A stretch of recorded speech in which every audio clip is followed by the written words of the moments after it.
Sorry about that. Okay, it's October 6th. This is a planning board meeting, and it is 7 p.m.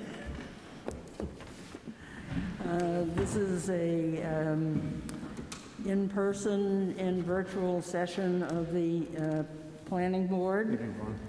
And so I need to read the usual script. Due to the COVID-19 coronavirus crisis and in accordance with Governor Sununu's emergency order number 12, pursuant to Executive Order 2020-04, this board is authorized to meet electronically. However, the planning board has jointly decided to proceed with a hybrid meeting format, allowing for members of the public and board to attend and participate in the meeting in person or virtually.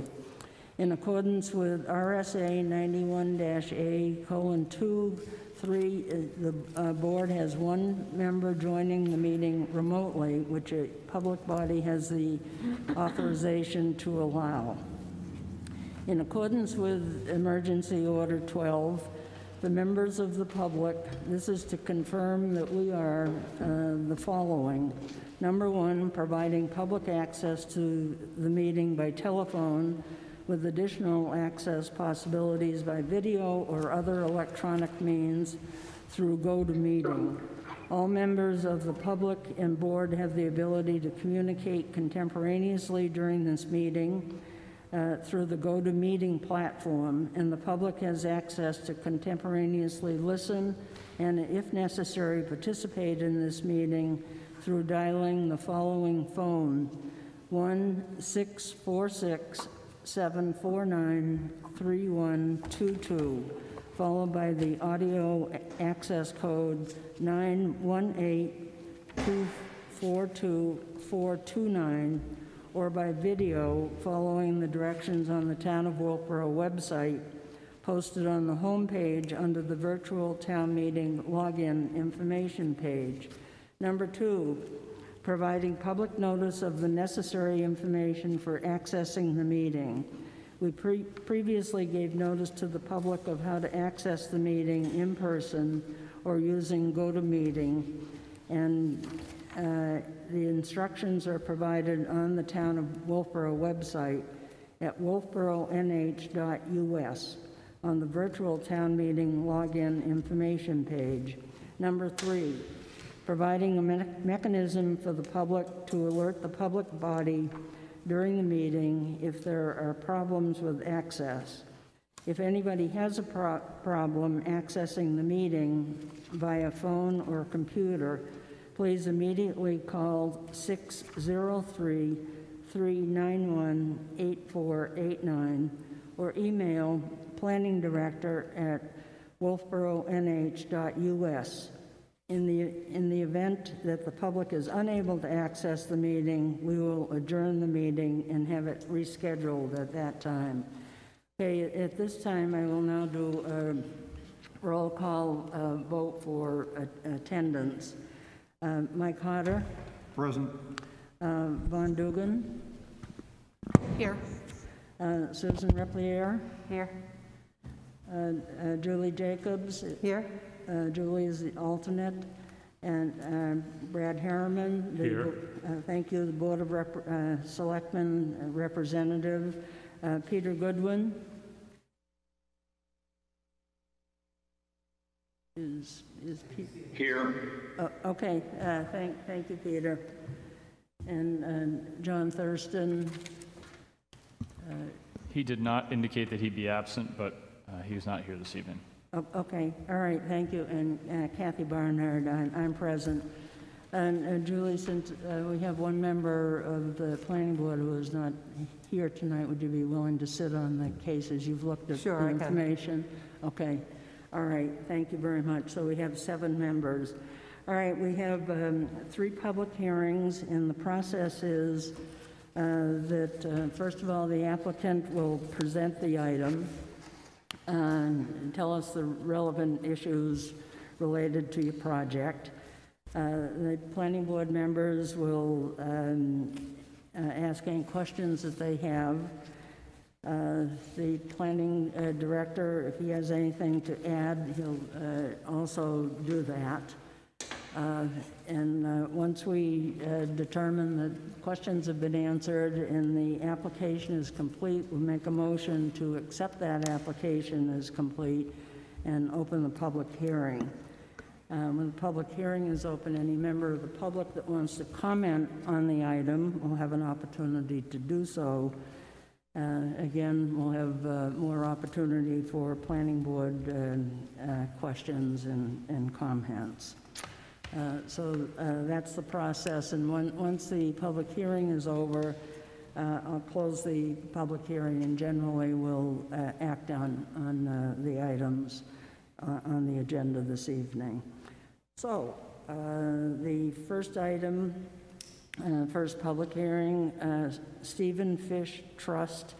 This is at 72 Parker Island Road, tax map and lot 226-4, case 2020-22. This is a special use permit for dug-in boathouse. And the applicant? I will have to recuse myself. This is my client. Okay, all right.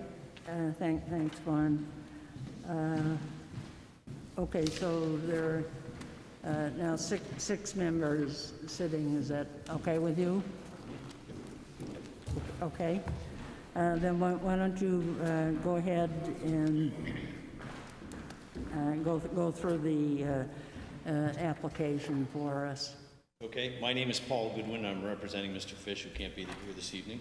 I'm the owner of Watermark Marine Construction, and we are the agent for the applicant. The project is to construct a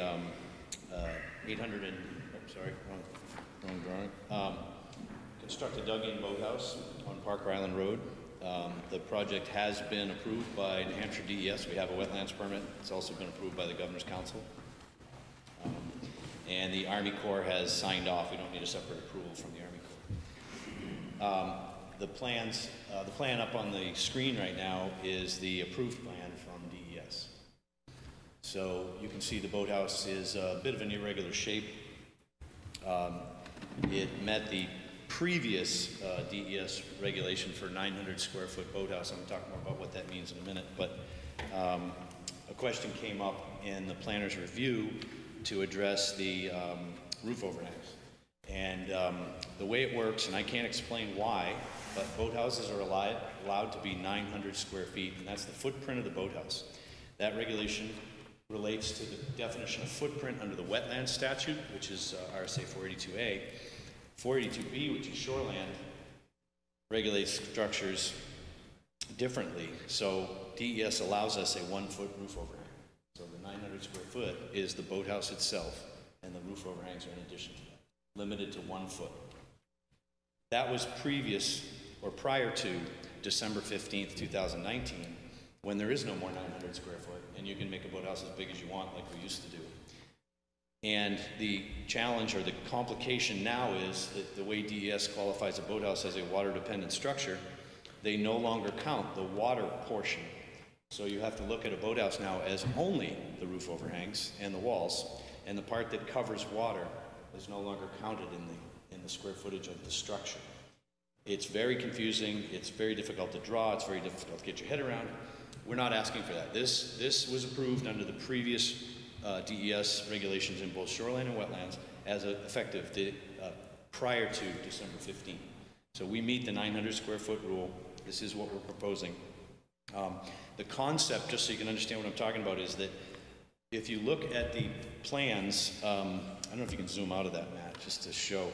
When we build the boathouse, the shoreline moves back. So it's a very complicated plan to lay out the setback lines because you've dug the shoreline in, so the 50-foot setback moves back, 150 moves back, and the 250 moves back. DES is kind of double dipping to say that's counted as impervious surface when it's no longer over land. So that rule has changed, although this meets the previous rule. So the answer to the question about roof overhangs is the roof overhangs are limited to 1 foot, and that's something DES allows us to do, I guess. I don't believe it's... Matt, does this meet our zoning ordinance requirement. The definition of footprint within the ordinance is similar in that it does not incorporate, obviously, the overhang of the roof within that definition. What I actually want to look at right now is just the specific language of the Boathouse ordinance, and I'd like to get back to you in 1 second on your question, if possible. So let me just review the language of the ordinance. Okay, I then, will also address that.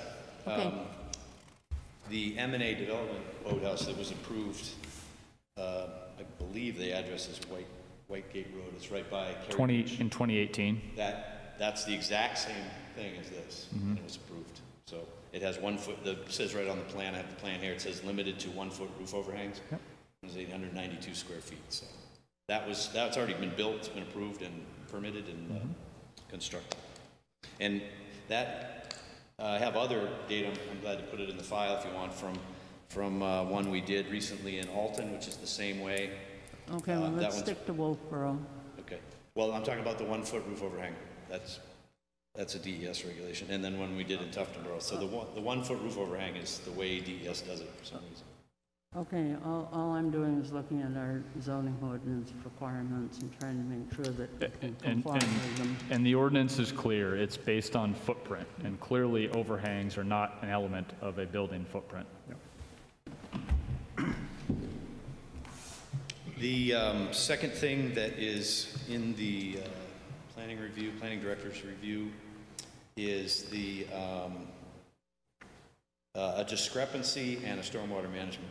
Typically on a dug-in boathouse, we put the roof water back into the lake, so it never sheets, it never picks up sediments. That's perfectly acceptable to DES. My own office in Paugus Bay, we drain the whole roof right into the lake with the permit. And we typically put infiltration trenches down the side. In this particular case, the site is really unaffected by the boathouse, so the only water that's creates stormwater is the roof water. In front of the boathouse, we've dug out the shoreline, so the rain goes in the lake at that point anyway. So there's no real regrading or recontouring of the land that would change the sheeting or drainage into or infiltration into the land that then exists the way it is today. It's a relatively flat site. The discrepancy, I don't believe is a discrepancy. It's another one of these things in the way DES makes us fill these plans out. And in the examples I just mentioned from the other towns, I was looking at those, and those are from the last couple of years. Those are different than this one.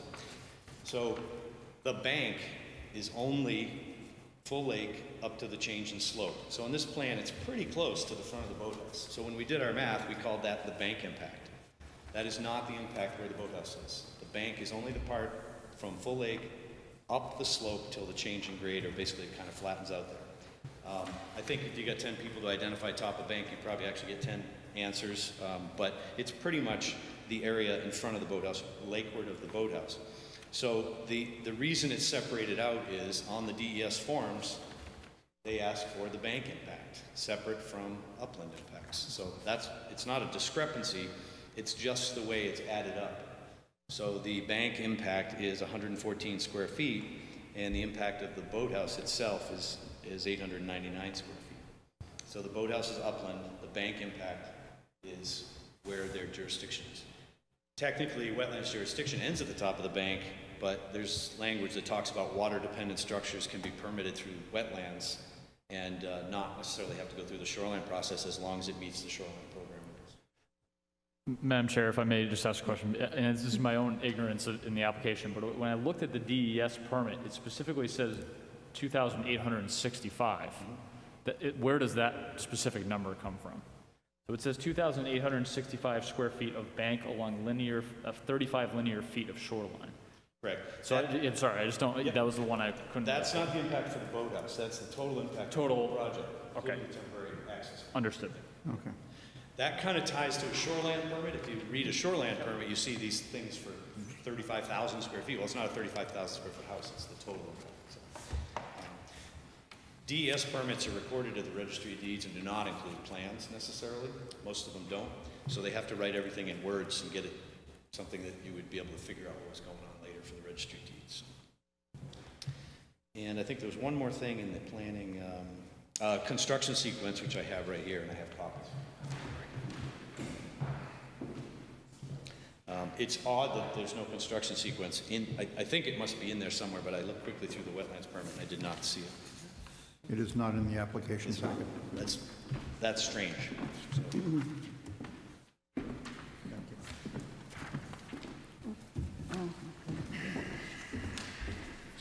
So to talk a little bit more about the project, and if anybody has any questions, we have a temporary access way down the side of the house.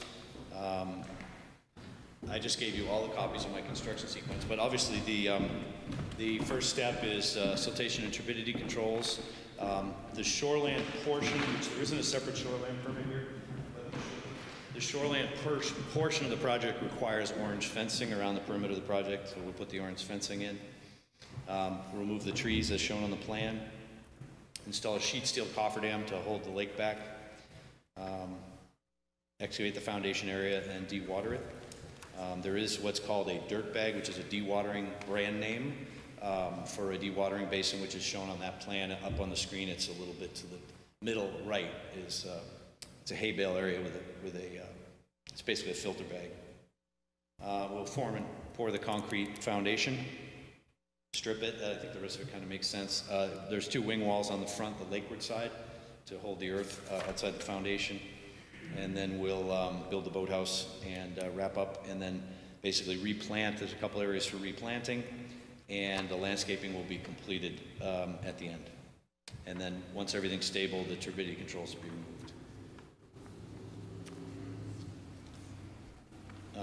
Everything else meets standard boathouse construction. The ridge height is 20 foot maximum, and that's measured above 504.32, which is full lake. And I don't think there's anything other, any other issues on this particular site that are unique to dug-in boathouse construction that we've done before in Wolfeboro. So I don't know if anybody has any questions. Okay, go ahead, Matt.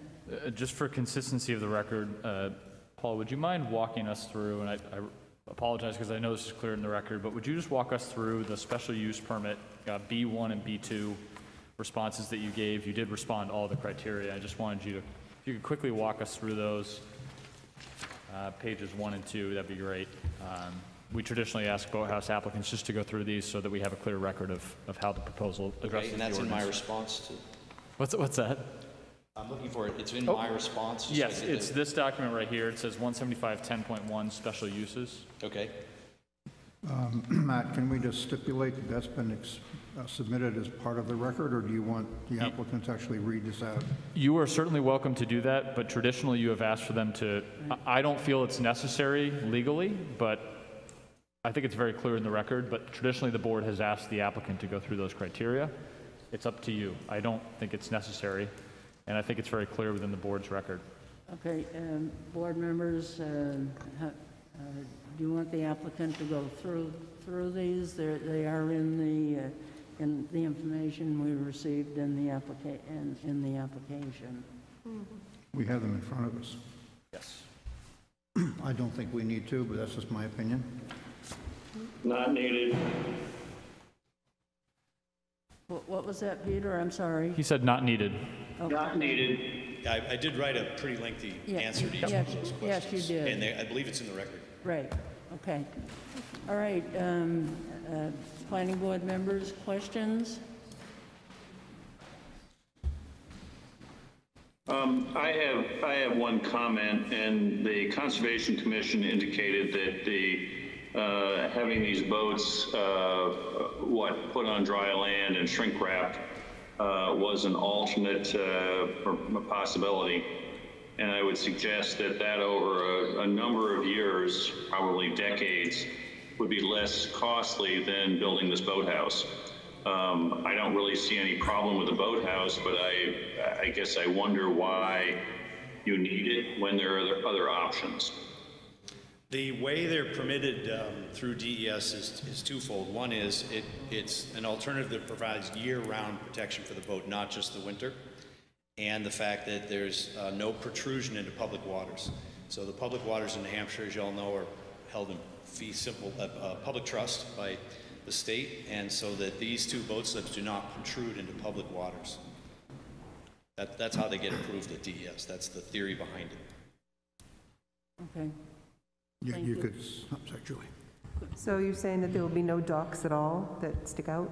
There already is a dock here, but this you can't see it on that plan, but there is a two-slip breakwater to the other side of the property, but the property supports 4 boat slips.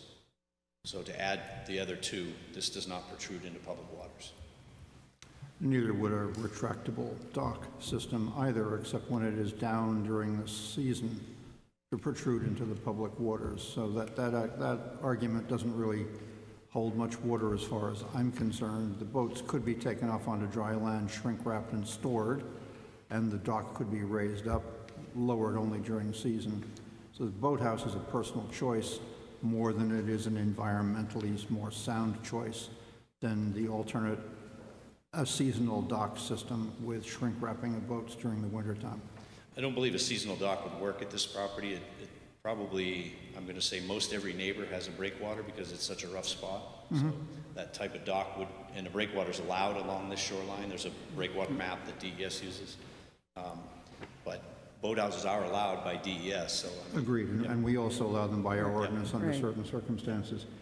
If I may, Madam Chairman. Okay, go ahead. The Conservation Commission in its statement said, quote, beg pardon, if the proposal were to add stormwater controls, the commission would not have a strenuous objection. You addressed stormwater controls, but in a rather cursory fashion. Could you go into them in some depth as to what kind of stormwater controls this boathouse is going to have, if any? well, as far as stormwater goes, the only stormwater change to the property is the roof of the building. Correct. Yep. So it's generally, we pipe that right back into the lake. So the stormwater hits the roof of the building, goes down the drains into the lake. So it is not sheeting across land, it's not picking up sediments, it's not picking up phosphates, nitrogen, anything like that. It's clean water off the roof, and that's allowed by DES to go into the lake. Okay. So the shape of the land, this is rather unique, the way it comes up quick and then it's kind of flat where we're putting the boathouse. There is no great, wall system or change in runoff or anything like that. The rainwater, any stormwater that would fall or be on the property adjacent to the boathouse is going to be exactly as it is today. Understood. Can I ask the planner, are you satisfied with the construction sequence that's submitted tonight? Yes, I am. It's comparable with traditional boathouse construction sequences that we see. Okay. There are no deviations from anything that we would traditionally see for a boathouse. So that removes that impediment. One final question, Madam Chairman, if I may. There is no signed survey accompanying this application. There is only a reference to a scanned document which states specifically that it is not a survey. Could you address that? The document says it's not a survey? It is a little box in the upper left-hand corner says it is not a survey. The drawing that says it's not a survey on it is my drawing. I'm not a surveyor. The base plan, which I included in the application, there is a survey when the subdivision was made. There's a survey dated December 28, 79 referred to in the application. The copy that you provided is dated January 3rd, 79. There's a discrepancy in the dates. I'm not sure what I'm actually looking at there. Ordinarily, if we're doing a special use permit, we would have a signed survey. We don't, and that troubles me. Well, I'd like to speak to that point because Paul was aware I was deeply troubled by that as well. However, I spent some time thinking about this in advance of this evening's meeting. The intent of that requirement for a survey within the special use permit ordinance is intended to verify the distances between structures and the like shown on plans when they involve a wetland setback or buffer. Okay. Basically verifying the distance between a structure and where the wetland or the wetland buffer is. That's not really the case with what a boathouse application proposes. That proximity measurement is not necessary. So I'd be willing to offer for the record an administrative opinion that says that a survey is not necessarily required for a boathouse special use permit, in my opinion, based on the intent of that requirement that exists. I would be happier if you'd qualify that to state in this particular instance, as opposed to making it a blanket statement by the planner that it is not required in these kinds of applications. So I wouldn't want you to bind a future planner or bind us either. Right. So what I would like to say for the record then is that my interpretation of the ordinance for boathouses specifically and special use permits is that they do not require surveyed dimensions for the boathouse construction itself. I do not believe that's required. It doesn't, to me, that does not, it's just simply not required for that type of application, in my opinion. Well, I understand the lack of requirement in practical circumstances. You're correct, and the purpose of the survey is to indicate the distances between structures and the location on the wetlands, and that would not apply in the case of a boathouse, at least in this particular application. But does not the ordinance state specifically that a survey is required? It says the plan must be provided that's stamped by a licensed land surveyor. Yeah. So you can interpret that to mean what you'd like, quite honestly, whether that means they have to require a survey of record showing the boundary, whether that means that the boathouse design plan itself must be done by a surveyor, which is highly uncommon. No, I wouldn't expect that, but I would I'm just saying there are gradients, the right? I'm just saying there are gradients to what the requirement means, I think. But because we have a survey, and because a licensed surveyor prepared, and because the retracement done by the consultant was done based on that survey, I was relatively comfortable with the application. I would say that it's very comparable to past boathouse applications where the design consultant relied on base survey data that may have been done in the past, whether it be 2 years ago or 20, and then drafted a boathouse development plan. So I think it's comparable to the board's past practice as well. And you're willing to accept the scanned documents that we have here as actual surveys?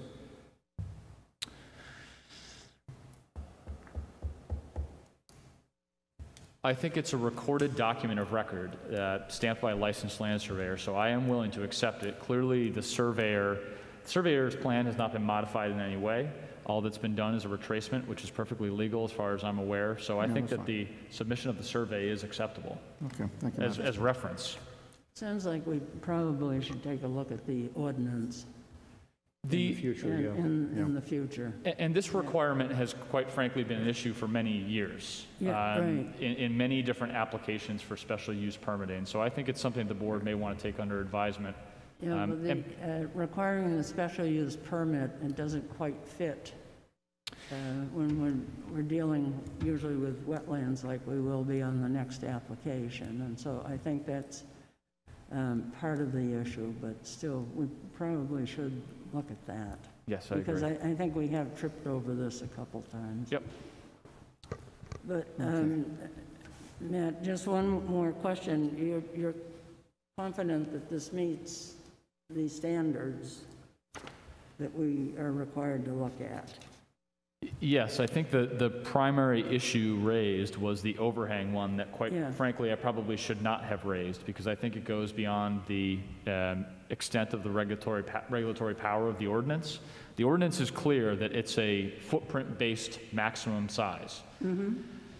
I would suggest that an even larger overhang could be proposed, because the language of the ordinance does not put in place any requirements for that specific aspect of the structure. So the answer is comply. yes, I believe it's compliant. And I think it complies with 175.10.1B also.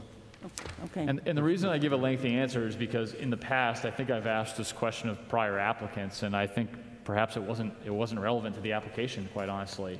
So I apologize for throwing that red herring in there a bit. Oh, okay, thank you. Okay, any other questions? All right, then, I'm just Yeah, curious go about ahead, something, sorry. because I've never seen one of these before. From the water, what do the doors look like? Looks similar to a garage. Say that again? Similar to a garage from the They water. roll up? Yes, they go up. Okay. And what happens in the winter when everything freezes? The lake can freeze and the boats are up out of the water. They're on boat lifts. So nothing's any problem with the rest of the boathouse just sitting on the edge there? There's nothing else going down in the water in the middle? There is in the middle. There's some concrete supports that hold there's a middle dock. But it might get bubbled in the winter. There's a theory with boathouses that the ice pressure pushing out equals to the land pressure pushing back, so some people don't put a bubbler in them. But Okay. it's not out in public waters, so the ice isn't going to hit it moving by or something like that. Okay. Thanks. Be happy to okay, move then this application is complete.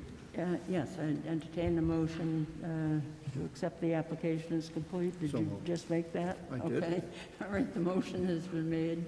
Somebody want to second the motion? Second it. Okay, thank you. Roll call vote. Mike Hodder, Yes. Susan Replier, Yes. to accept the application is complete. Julie Jacobs, Yes? Brad Harriman, Yes.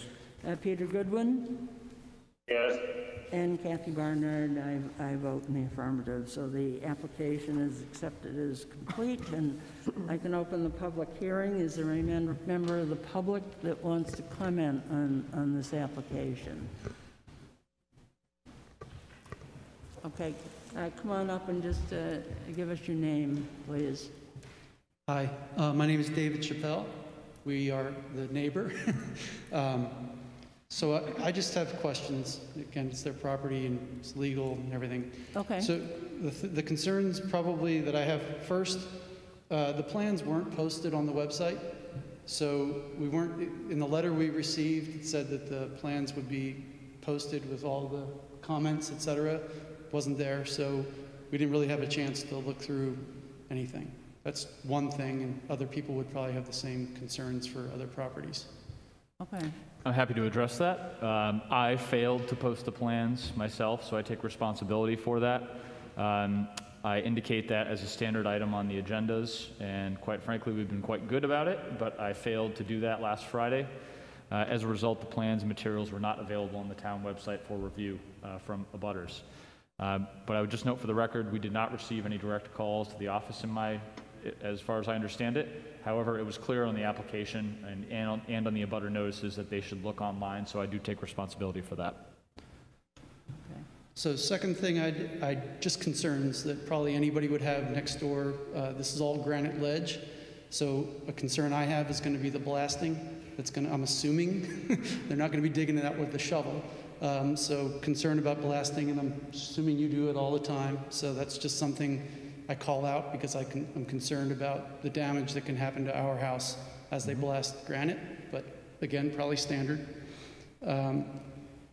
Second, the trees that are going to be taken down, root damage, all that's, any risk that poses to our house when trees are taken out, et cetera. Again, probably very normal. I do have a question about why the boathouse is so far in from the water. Like when you see the water's edge and then sort of comes in quite a bit in the image. That was the first I had seen of it. I probably could have looked sooner, so that's on me. And then I guess really just for the work that's going to be done, I'm concerned about the buffer zone between the houses and how the heavy equipment's going to get in. It's pretty narrow between the two houses, and again, I think Watermark probably has answers for all this. This is just questions from a non-sophisticated abutter. No, they're all legitimate questions. Those are good questions, yeah. And then the last thing I'll note is that when we bought the house, we looked at the waterfront, what's the term, the amount of foot of waterfront for the houses next to us. Yeah. And when we bought the house, the waterfront footage of this house, and it was what's on the tax record, was less than what would be allowed for a boathouse, in addition to the 2 boats that they have. And the new survey, which I think was done, so that lack of a survey is confusing to me, but again, it might be terminology. But the new survey that was done to allow the 2-boathouse is now bigger than what's on the tax record when we purchased our house, for that house. So they found 12 extra feet or whatever it is to take it over however, if it's 225, it went to 236 or something. It used to be 217. I'm making this up. I don't know it off the top of my head, but we did look at that. And so that was a little bit of a surprise. Maybe it would be approved anyway, but it definitely got bigger with the recent survey. And so the fact that there isn't a survey, if the only survey we have is 1979, 41 years ago, then that's different than what was in the application to DES. So it's a bunch of stuff. Again, not trying to be a bad neighbor. It's just things I'm mentioning as a property owner next door, and ask it to be considered, and it's probably all fine. So. Okay, let me have the applicant address the issues, and also Matt Sullivan, and then if you don't have adequate answers, you can come up again, okay? Okay, sure, thanks. Okay. The one I do want to address is the surveyed plan. It is tricky to read, but it does show the 204 measurement and then another linear measurement, and that does correspond with the dimensions presented on the watermark plan. I will say to Dave's point, rather, the shore frontage shown on the tax map is 210 feet. Our shore frontage measurements are notoriously unreliable, however, I would just note. So the survey takes precedent over that. So it looks to be about 240 feet of frontage, but I'll let the applicant address anything beyond that. I don't need to, you did a great job. Is that correct? No, Okay. you're correct, except that if you look at the survey plan that's in your package, the survey, the reason there's a survey is they did a boundary line adjustment and added 30 feet to this property in 1979. So there's 204 feet as a tie line, which is on our plan, and then there's an additional 30.28 feet that was added in 1979. So my guess is, and I will tell you that all towns' tax maps are notoriously wrong. We don't use tax maps for anything because they're often wrong. But the frontage per the survey matches exactly our plan.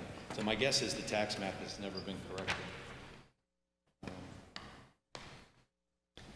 To address the blasting issue, I don't know if we're going to need to blast. We probably will.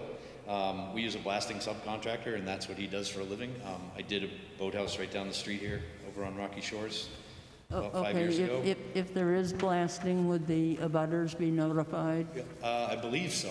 The subcontractor takes care of all that, but they're a professional. Main Drilling and Blasting usually does our blasting. They're a professional outfit, and they have licenses and all that. So they would do whatever the legal requirement for blasting is. I don't know how much we're going to need. There are some huge fissures in the rocks there, so I'm not sure. But my guess is I would agree that there might need to be some blasting there. Tree removal is pretty straightforward for us. Our guys do it all the time. We do this sort of stuff all the time. We've been in business since 1990. I've probably done more boathouses than most anyone in the state. So if there are trees that are beyond our abilities, we actually use a Wolfeboro-based tree company to take trees down. And so I wouldn't anticipate any issues, and I would hope that we're a reputable company, so if there was a problem or a question, we could solve it pretty quickly. So I think that those issues are certainly understandable to me as an abutter, but we do this sort of stuff all the time, so it's a pretty regular and straightforward process. Were there three things, right? Is it four? Okay, all right. And then why is it so important? It's actually not at all. Oh, okay. Pending. If you look at the way DES makes us build these, you cannot have any portion of the structure over public submerged lands. And so Mr. Fish owns the land behind the shoreline.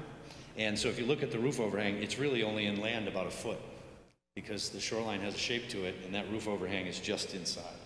So it's really not pulled back into shore any more than the minimum required to not have it overhang public submerged lands. Okay, and he was also concerned about heavy equipment because of the proximity to their property? Yes, yeah, it'll be all delineated with orange construction fencing, so that'll be pretty clear before we even start. That's a requirement of the shoreline portion of the permit. And then we work mostly by barge. Now, some of this might occur in the winter, but to the extent we can, we would come in by water. Now, it may not all come in by water or go out by water, but so. But again, we do this tight access, all type of stuff all the time. So we can protect that boundary. Okay. Did that address your issues?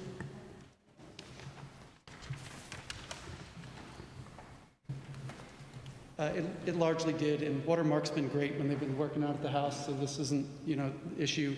The only thing I would mention is, for me, not being in this industry, it's strange that when you're buying a house, you can't rely on the tax information for the waterfront footage, because I'm pretty sure the boathouse wouldn't have been approved if it had been 204 or whatever the footage is. So as a purchaser of an abutting property, is it up to would it be up to the purchaser to get a survey done to find out what the actual footage is? That's a little surprising to me.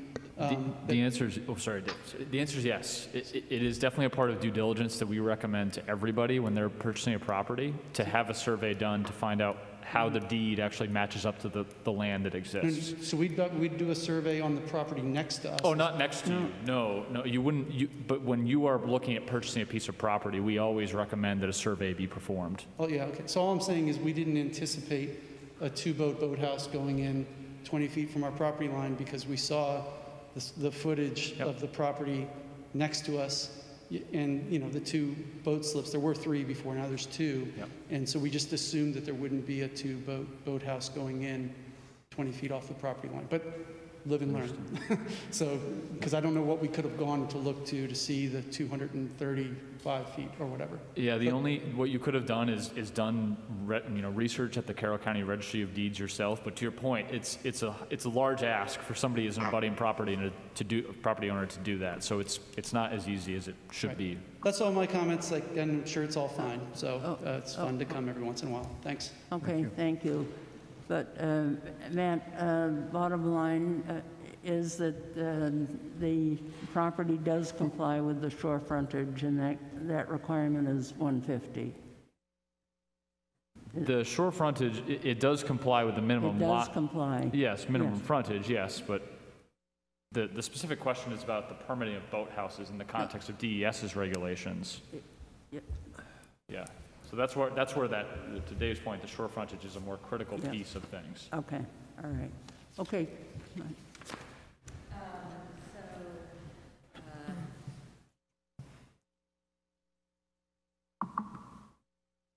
I just have questions about how how it's going to be could you resolved. identify yourself, please? Here. If you could tell us your name. Oh, sorry, I'm Karen Janoski. I'm the abutter, but we're the abutters. Okay. Spouse. So the way, when you look at the plans, I'm a landscape architect, so I'm accustomed to looking at grading plans and those sorts of things. There isn't any information about how they're resolving the drainage that's going toward the, there's sort of a swale between the property line and the boathouse, or there is further up. And so my concern is sort of what's going to happen with the drainage in that area and how they'll resolve the grading, because there's no indication of that on the plans. And then the other thing I'm concerned about is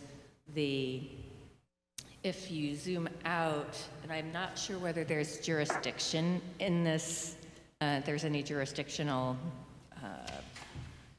the town has any say in this, but when you look at the temporary access way, I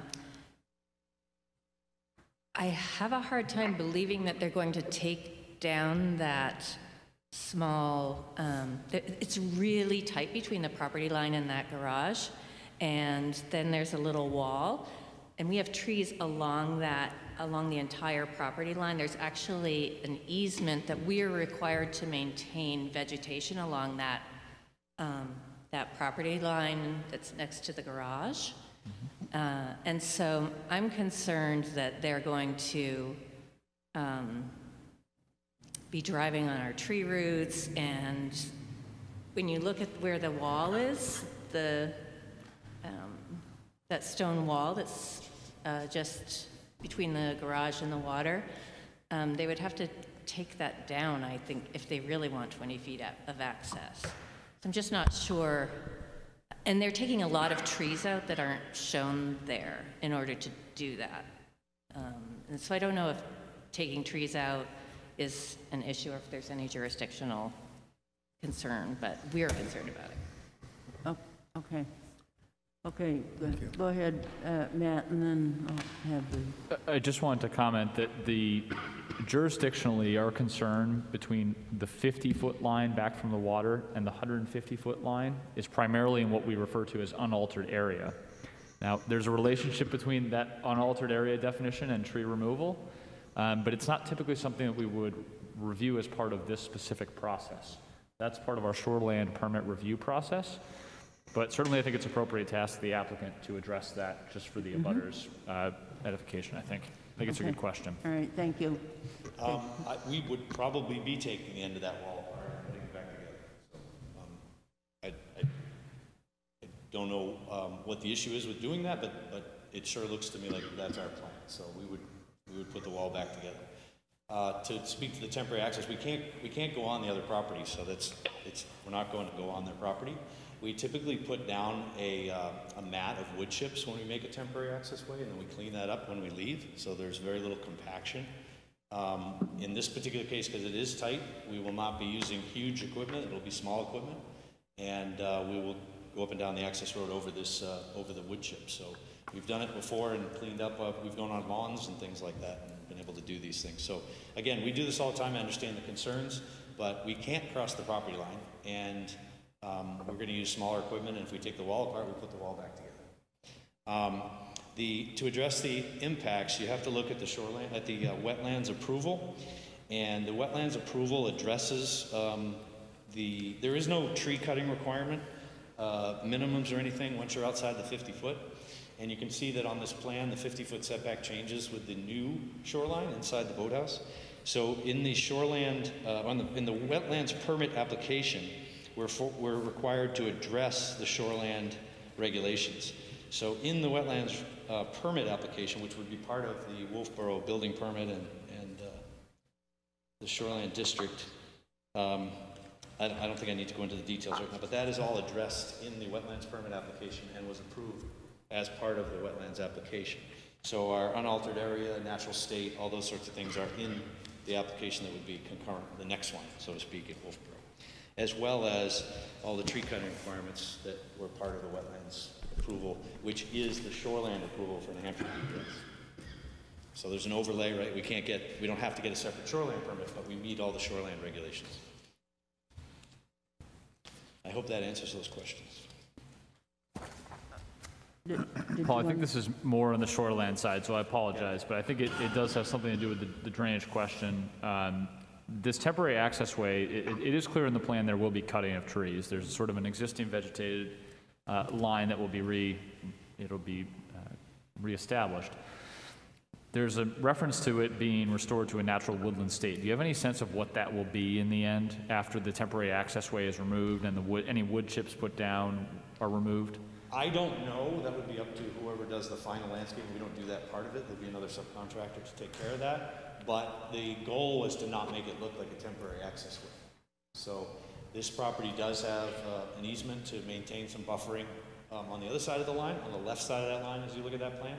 So I would assume that would be not only just restored in terms of cleaned up, but planted with something to provide a visual buffer.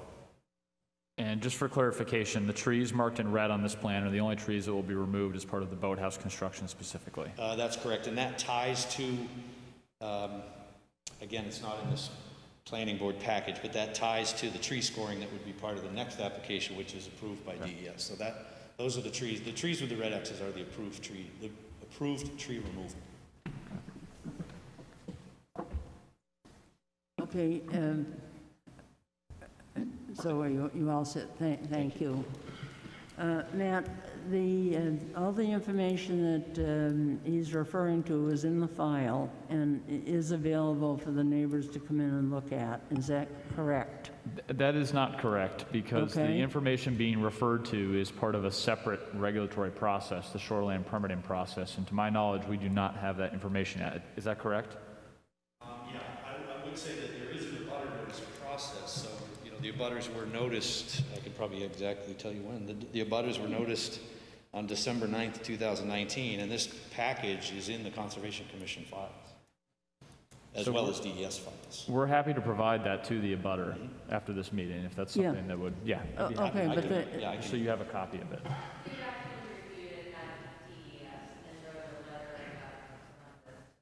Okay. Okay, but you certainly can go into the office. I'm sorry it wasn't online, but you can go in and look through the information at your leisure. You just, it's correct, isn't it? Yes, that is correct. 8 to 4 o'clock. Okay. All right, any other questions or comments? Public, you folks have had your issues addressed? Okay, all right. Okay, the application for this boathouse does meet the requirements in the zoning ordinance. Conservation Commission has reviewed the application. They've suggested some alternatives, but our job here with the planning board is to consider the Conservation Commission's comments. So I do believe that this application does comply with all of our requirements. So Matt, did you have some conditions that you wanted to suggest? Certainly, if the board does choose to take action this evening, I would recommend a set of conditions ranging in number from 1 to 7. Condition number 1 is the incorporation of the plans as presented. And specifically, I've referenced the existing condition plan, the proposed conditions plan. Obviously, condition 2 deals with the incorporation of all the application information as submitted, and that would therefore incorporate the survey as presented as part of the record of the plan as well. Condition 3 is that the applicant shall add the planning board approved construction plan to the final proposed conditions plan. So taking the proposed conditions plan that was provided to you this evening and actually adding that to that proposed plan that was in the packet. Condition 4, the applicant shall comply with all pre-construction siltation and erosion control measures as shown on the plan. Condition 5, an inspection by the town shall be required of those erosion and siltation devices prior to construction of the boathouse. Ignore condition number 6, I'm going to remove that. And lastly, the applicant shall be responsible for all recording fees associated with the recording of the notice of decision from this case should the board choose to take action this evening. It's condition 1 through 6 for the record. Okay, thank you. Any other comments, planning board members? Are you comfortable with the conditions? Be happy to move to approve this application. Okay, with the conditions just noted, right? Yeah. Yes, I'll move to approve case number 2020-24, tax map 226-004 for a special use permit with the 6 conditions as enumerated by the planner. Okay, and also the applicant has addressed all of the requirements for the wetlands and special use permit. That's in record. Okay, the motion has been made. Someone want to second it? Seconded. Okay, so Susan, you seconded the motion. Okay, thank you. Okay, motion has been made and seconded. Do a roll call vote. Mike Hodder? Yes. Susan Replier? Yes. Julie Jacobs? Yes. Brad Harriman? Yes. Peter Goodwin? Yes. And Kathy Barnard, I vote in favor of the application. Okay, thank you folks very much. And thanks neighbors for coming out. Okay, the next application, Johnson Family Trust, 61 and 65 Summer Lane, tax map and lot 260-28 and 30, case 2020-26. This is the reconfiguration of a non-conforming lot. Good evening.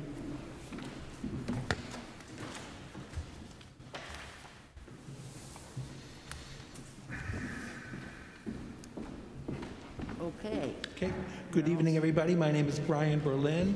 I am a licensed land surveyor, having a company called Land Tech with an office in Ospey, New Hampshire. Before you is a reconfiguration of non-conforming lots. Some might call it a lot line adjustment. Both lots are in the shorefront residential zone, and they both front Lake Winnipesaukee. The larger lot, tax map 260, lot 30, is non-conforming only because it doesn't have necessary road frontage.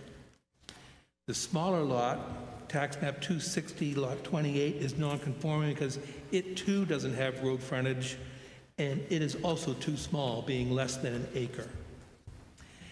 The landowner wishes to make the smaller lot larger. They do so to increase the lot loading capacity of that lot to a 4-bedroom sustainable lot for a future home, which is the subject of the next application. The applicants also wish to increase the waterfront of the larger parcel. The smaller lot, 260-28, is the very, very end of Summer Lane. It comes out onto South Main Street. The applicants intend to adjust the lot. I guess I'll start with saying that this dashed purple line is the existing lot line, and this solid red line is the proposed line. The larger lot is 1.14 acres, and it's going to give 0.14 acres to the smaller lot, which increases its septic capacity by a bedroom. So the larger lot will decrease to just over an acre, so it continues to conform. The smaller lot is at 0.47 acres now, and it will increase to 0.61 acres, so it becomes more conforming, though still not wholly conforming. And then there's that little frontage adjustment right here. And the main reason is for both spacing away from its existing dock. The larger lot has a modern 6-bedroom home line. The smaller lot has 2 existing camps and 2 septic systems. We have cabin 1 in Collier and cabin 2. Both of which are non-conforming because they're too close to the water's edge, being within 50 feet.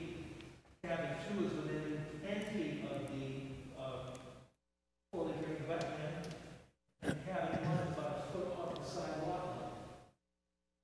And just to help you orient yourself, this is the Abenaki Beach common area right here. So this above is a community beach. So in the end, we have a 1-acre lot still, no growth frontage, but no worse off than when it started. We have a larger lot, which is better off than where it started. And we have a better lot, in my opinion, on balance, the neighborhood.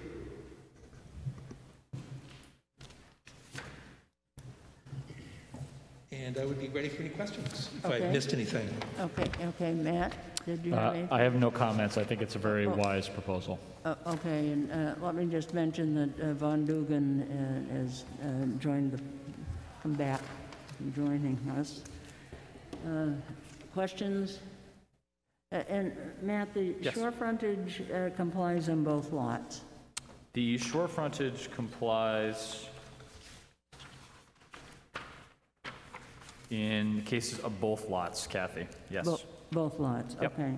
They have ample waterfront. Yeah, they're both 50 feet over, basically. Yeah. Yeah, they're both compliant. Okay, so basically the nonconformity is the road frontage? Yes, in one case, and then the area in another and then case. the area in the Yeah, second correct. one. Okay. But the Okay, proposal and- certainly brings the parcels closer into conformance Yeah. than they are today. Okay, and is there any issue with Summer Lane and discontinuing that? It still goes over the larger lot, and then is it discontinued? No, I see no functional modification from what exists today. I think the same access is granted to the same parcels. I don't believe Summer Lane is being discontinued per se. I would be more uncomfortable if, no, the short answer is no, I don't see an issue there, Kathy. I don't see it as germane to this particular application. Okay. No, I think it's a fair question. By moving that boundary line, you certainly do change how the access is shown on both parcels. Great. But I don't believe that it creates any kind of issue. Okay. All right. There's still a stub. Any other questions? Then it appears that this application is complete. So moved. Okay, motion has been made to accept the application as complete. Seconded. And second for the motion. Do a roll call vote. Mike Hodder, Yes. Von Dugan, Yes. Susan Replier, Yes. Julie Jacobs, Yes. Brad Harriman, Yes. Peter Goodwin, Yes. and Kathy Barnard. I vote to accept the application as complete. So there doesn't seem to be any member of the public to comment on this. Please just open the public hearing for the record. Yes, right. That's, Sorry. yeah, that's a good idea, too. Okay, I'll open the public hearing. And no member of the public is present, and planning board members don't seem to have any other questions. So, Matt, do you have some conditions for us to consider? I do. I have 5 recommended conditions, one being the incorporation of the plan as presented in the application, the reconfiguration of non-conforming lots plan. 2, that the applicant shall submit to a Mylar plan to the Carroll County Registry of Deeds for recording, that the applicant shall be responsible for the payment of all recording fees. 3, the applicant shall be responsible for monumentation and submission of a certificate of monumentation and required plans that show the updated monumentation. Condition 4, all the documentation submitted within the application package shall be incorporated as part of the record of the application. And lastly, condition number 5, a final boundary line adjustment plan shall be submitted with an original stamp and date by a licensed land surveyor. And please remove the reference to waivers as shown there. Just a final plan stamped by a licensed land surveyor. Okay, so basically we have 2 non-conforming lots due to road frontage, and one of them, the lot area is increasing, so it's becoming slightly more conforming, and there are to be no changes in the setbacks, or requested in the setbacks, so. Okay, everybody comfortable with this? Move to approve. Thank you. Seconded. Did you second it? No. I did. Okay, a motion has been made and seconded to approve this application with the conditions just indicated. Roll call vote. Mike Hodder? Yes. Von Dugan? Yes. Susan Replier? Yes. Julie Jacobs? Yes. Brad Harriman? Yes. Peter Goodwin? Yes. And Kathy Barnard, I vote in favor of this application. Okay, the next application, Johnson Family Trust. This is for 65 Summer Plain, tax map and lot 260-28, case 2020-25. This is a special use permit for an encroachment into the wetlands buffer. Madam Chair, could I just make a brief statement about this application? Yes. I just want to point out that this is yet another application that is a special use permit that comes before you, making a substantial improvement to a property. We've had several conversations about a way to potentially expedite projects like this, or even remove the planning board's authority of review. And I would just again point this out as an example of a project that I believe should have some level of expedited or limited review from the planning board moving forward. This clearly decreases the encroachment into the setback and the buffer. It installs a state-approved septic system. And I do believe there should be some process to allow the planning board to grant certain wetland waiver in those circumstances. But obviously you have an application before you this evening. I just want to put that in the record because I do believe this really is an improvement of the existing condition. Okay, all right, thank you, but we haven't delayed anyone because... Understood. It's just the disturbance section of the ordinance, I believe, could be an undue burden for property owners that may want to make improvements to their property. Okay. That's all I'm saying. Yeah, okay, all right, very good. Okay, Hello again, Brian Berlind once again. And I did also want to mention that Fenton Varney, builder and home designer out of Tufton Borough, is an instrumental team player here. And in fact, this whole idea is kind of his brainchild. I just did the drawing. Brian, could you take the mic with you as you walk through the plan? Thank you.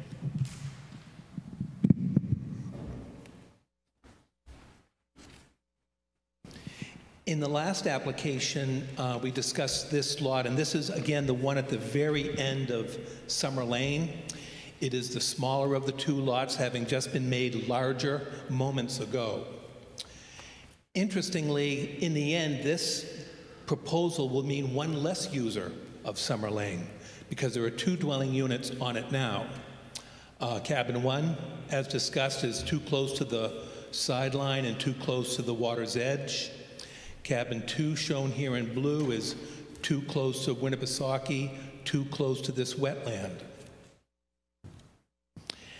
The proposal is to remove those 2 cabins one at a time. Cabin 2 will come down first. They'll do their necessary work in here and start building the new home. Cabin 1 will be used as a locker temporarily. As the new home gets constructed, they will then remove cabin 1, install a new well and septic system as they work their way out. There are no modern BMPs on the site now, other than little use. But this proposal will have a new home with drip line trenches around the eaves of the roofs, a pair of dry wells here to catch roof runoff, a small rain garden here at the end of this proposed parking area, a brand new septic system, and new well.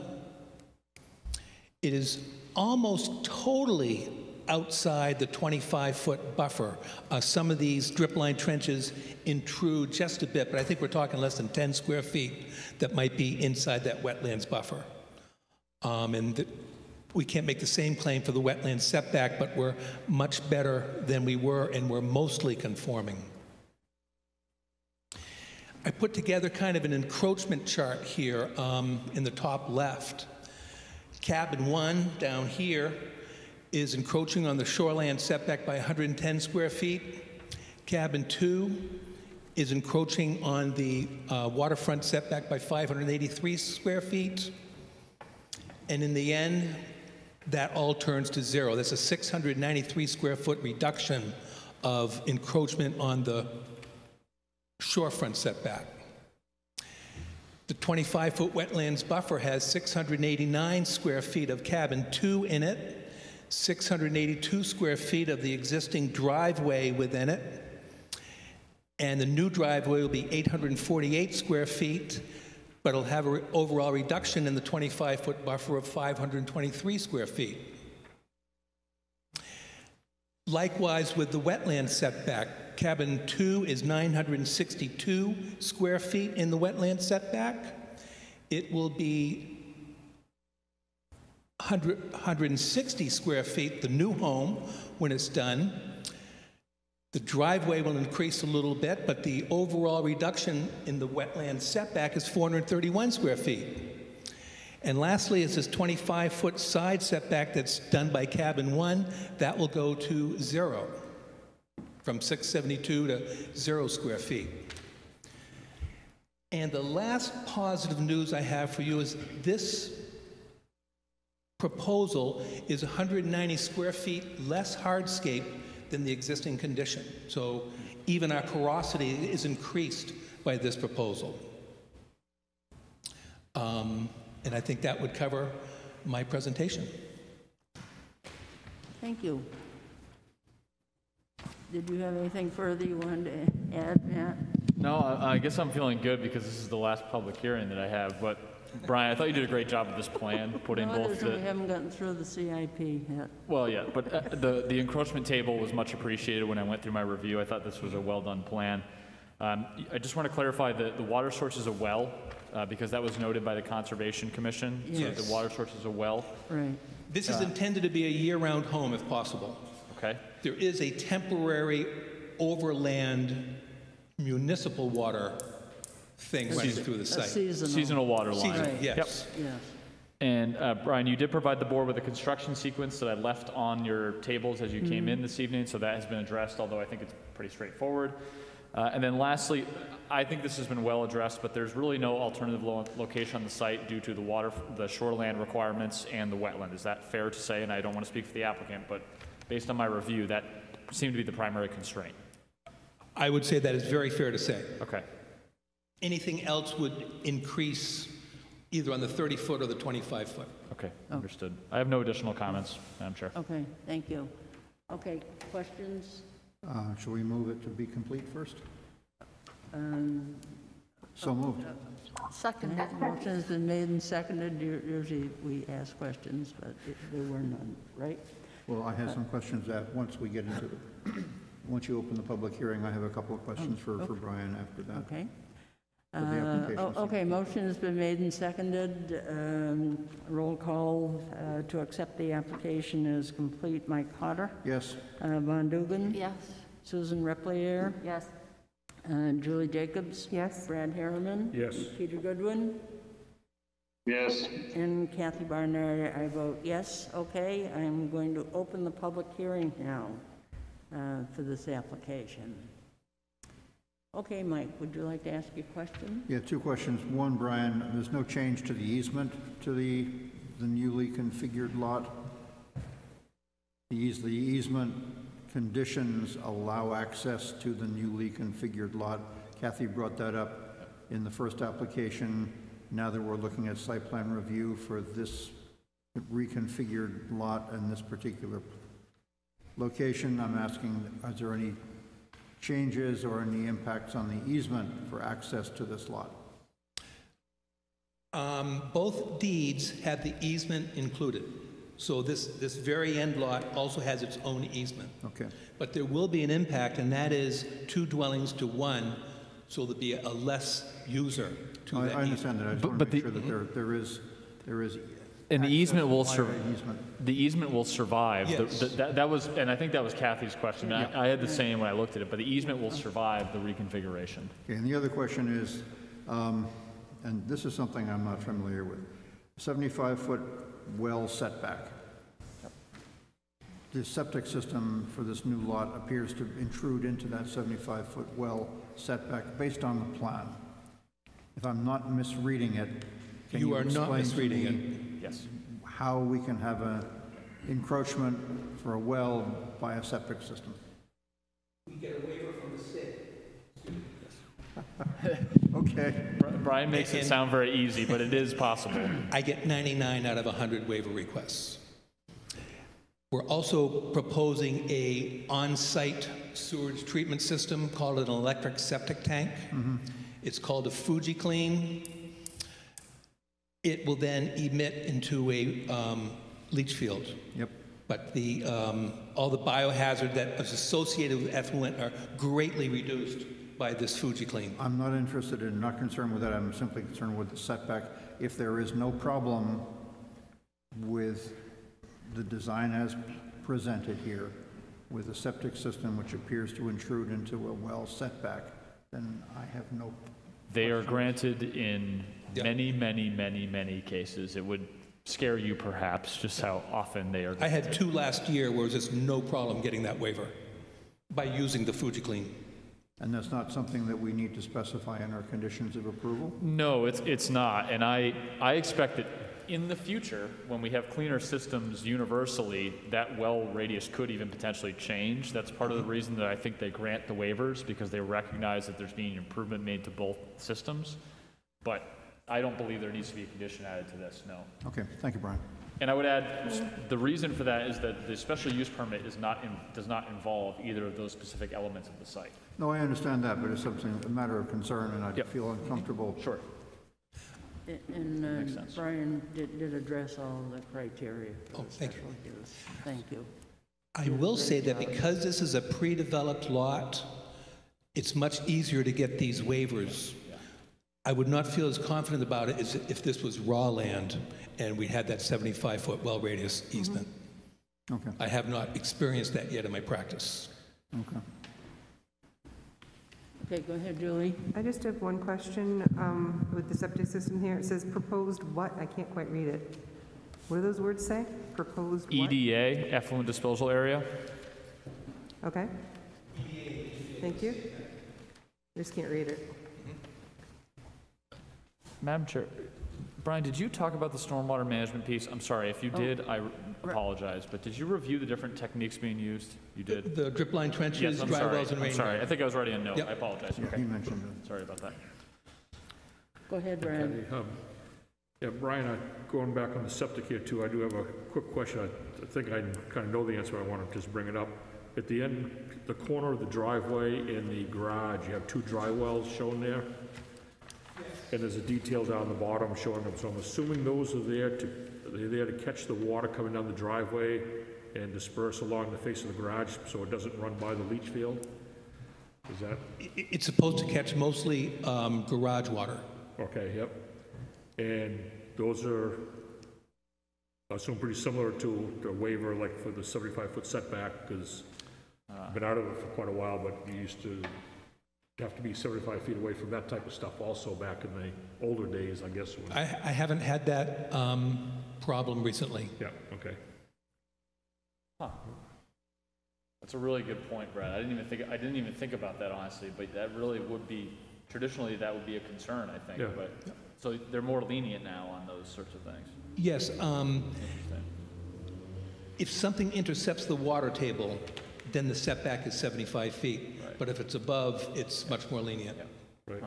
Okay. Okay, and also the Conservation Commission submitted they reviewed this application, submitted their comments, and they were concerned about the water supply. But other than that, they look favorably on this project, and so our job is to consider their comments. Okay, anything else? Criteria? I would like to say that it is very beneficial when a lot is made into a lot which has less non-conforming issues, especially along lakefront. And I think that this kind of project should be encouraged in the future. Okay, thank you. Matt, do you have some conditions for us to consider? I do. I have several recommended conditions of approval, as indicated in the plan of review. Conditions 1 through 6. The first condition is the incorporation of the special use permit plan as presented in the application. Condition 2 is incorporation of all the documentation submitted in the application package. Condition 3 is the applicant shall be responsible for payment of all recording fees, and those 3 conditions should be met prior to the signature of plans. Conditions to be met prior to a building permit approval or construction activity is that the applicant shall comply with all pre-construction siltation and erosion control measures. An inspection, this is condition number 5, an inspection by the town shall be required of siltation devices prior to construction. In condition 6, the applicant shall be required to monument the edge of the wetlands in compliance with 175 9.1 wetlands boundary monumentation. I'd recommend those conditions 1 through 6.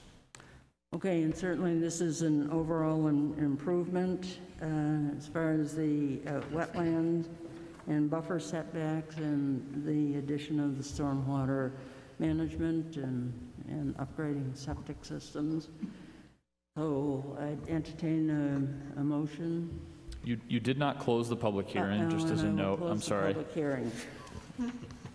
Also. I'll be happy to make a motion to approve case number 2020-25, tax map 260-028, for a special use permit with the conditions 1 through 6 as enumerated by the planner.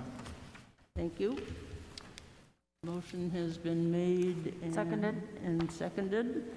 Roll call vote. Mike Cotter. Yes. Von Dugan. Yes. Susan Replier. Yes. Julie Jacobs. Yes? Brad Harriman. Yes. Peter Goodwin. Yes. And Kathy Barnard. I vote in favor of the application. Ryan, thank you very much. Good job. Okay. The next item is the 2021 to 2030 capital improvement program. Okay, so this is the report from Planning Board's CIP committee to the Planning Board. The Planning Board appointed the CIP to prepare the plan.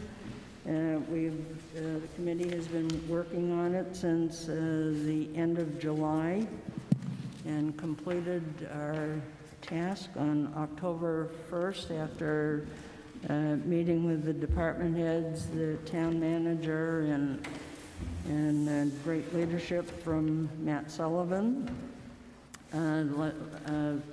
The committee, I think, is a really good committee. Mike is on it, Bob Lohman from the Budget Committee, Paul O'Brien from the Board of Selectmen, and Linda Murray was the alternate. We have 3 citizen members, Suzanne Ryan, Paul Whalen, and Chuck Sumner. And I think we had complete discussions about all of the projects and have come up with a kind of overwhelming capital improvement program. And I say overwhelming because of all of the projects that are facing us as taxpayers in the next 10 years. So Matt, would you like to go through this? This is a 10-year plan. It's advisory to the Selectmen and the Budget Committee. And we have tried to spread things out based on the needs of the department heads and the impact on the taxpayers. So, go ahead, Matt. Thank you, Kathy. I'll be relatively brief this evening. But I'm happy to answer questions about specific projects within the CIP. The format of the document that you see in front of you is comparable to prior years and prior iterations of the 10-year CIP document.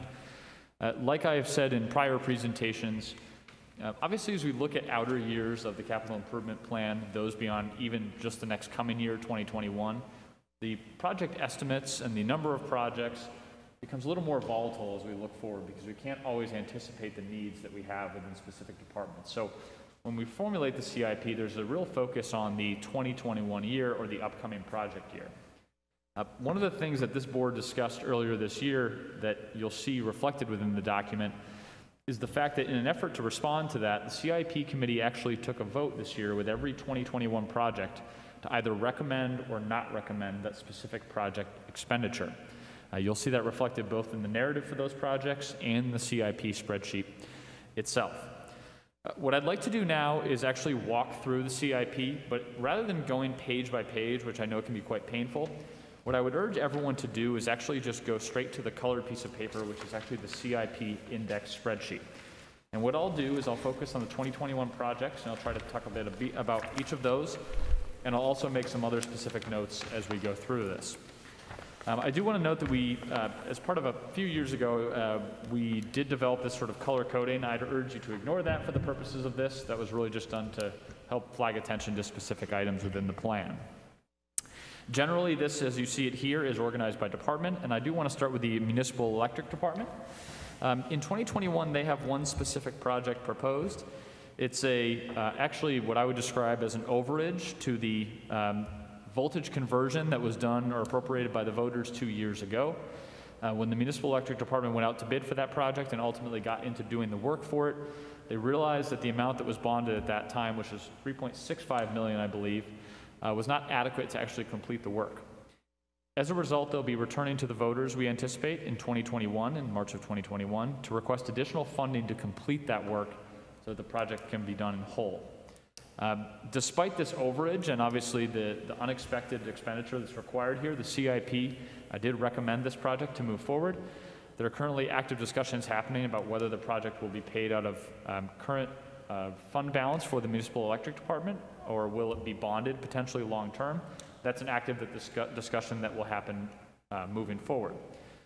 And that brings me to one other point, and that is that the CIP provides general guidance about the funding source that's to be used for a specific project. In some cases, it's very clear, primarily for capital reserve accounts. In other cases, for large capital projects like this Municipal Electric Department, like the Pop Whalen Arena that I'll get to in just a few minutes, there's further discussion to be had between town management, the Board of Selectmen, and any appropriate responsible party that might be associated with the project. So that all in mind, this is not set in stone. That would be my primary guidance to you as you look through the plan. It's a tool only. Additionally, the Municipal Electric Department does have a few projects coming up in 2022. That's a fairly big year for them. They have some cable feeders, some construction of some island lines, You'll see those reflected there for a total project cost of about $1 million. Again, funding mechanism is not fully set at this point in time. And then in some outer years of the plan, you see that they'll have some equipment needs to replace some existing rolling stock, and that will come out in the 2024 and 2029 years. Now, what we've seen generally in MED is that the projects tend to move forward a year as we sort of receive them. So I anticipate that next year you may actually see, for example, the ME3 bucket truck move up to 2023. They're just not getting the same useful life out of a lot of that rolling stock that they did in the past. And with rolling stock in mind, we move on to the Public Works Highway Capital Reserve Fund. We actually do provide a detail for this within the plan. That's something that the CIP committee discussed this year. These are all of the pieces of equipment that are scheduled for replacement within the 10-year cycle per the Public Works Capital Reserve Fund that you see every year. I would note that this is only a selection of what the equipment is that Public Works and Highway has. There are other pieces, but they are not scheduled for replacement. One thing to point out with this specific project is that the yearly warrant article that you'll see tends to be generally pretty stable. In past years, it was $175,000 to go to this capital reserve. In the outer years of the plan, it's projected to increase by $5,000 annually. First in 2021 being $180,000, then going to $185,000, then to $190,000. That is really based on an anticipated escalation in the cost of this equipment. But what's important to keep in mind is that there doesn't always mean that there'll be that much expended every year. Some years we have more pieces of equipment coming up for replacement. And as a result, you'll see that in 2021, for example, we're only projected to spend $80,000 despite the $180,000 contribution to the capital reserve account. That capital reserve account acts as sort of a savings account that we have the ability to withdraw from moving forward. Therefore, when we get to years like 2024, where we have $340,000 worth of expenditures proposed, we have the funds available to actually make that, to do that. Additionally, this provides us some protection in the event of an emergency failure. We do have some cash available to us that the Board of Selectmen can approve to go towards an improvement. Moving into really one of the meatier sections of the plan, the Public Works and Highway Department. I'll go quickly through these, but these are all very large projects, and I urge you to look at the narrative if you're looking for sort of the high-level review of any of these. South Main Street upgrades, actually I'm going to go 2021 projects. I'll start with the Crescent Lake Pine Street Sidewalk project. In 2021, we're proposing to do design and engineering for that, the amount of $50,000, which was recommended by the committee. Additionally, we're proposing to do the sort of final design and engineering for the Bay Street Sidewalk project that we did some public engagement on back in 2019, and that's at a cost of $55,000, and that was approved by the committee. We're also proposing a new significant stormwater management project in tandem with the Port Wetland Association. At the Port Wetland Beach, we have a substantial stormwater drainage issue there that will require a large construction project. The total project cost does exceed the $250,000 shown there, but we anticipate working with the association to secure private funding to allow us to do the full scope of the BMP. And we actually, or best management practice, I'm sorry. And we do actually have a conceptual design of that we'll be bringing forward to the Board of Selectmen when we hopefully create a warrant article from this. That $250,000 was recommended by the CIP committee as well, obviously this being a huge priority as a stormwater and water resource and water quality focused project. The Railroad Avenue layout and upgrade is proposed to move forward in 2021 as well at a level of $100,000. That's to do the survey work and the layout work with the Board of Selectmen to actually get that town road laid out. You may know the road well. It's sort of a tight one that runs by the railroad freight shed. The history is sort of interesting in how parcels and boundary lines have been modified in that area, but ultimately the town has not formally laid that out as a town road, and we have to do that, obviously, if we intend it to be an access way moving forward. There's a substantial amount of construction and, again, legal and survey work involved with that, but in 2021, the proposal is for $100,000 to be expended, and that was supported by the committee. Building Maintenance Capital Reserve Fund, we have an actual program of projected projects to come out of this moving forward. In 2021, we're proposing a $75,000 contribution to the Capital Reserve account, and we do have a full program of improvements that are scheduled to be made.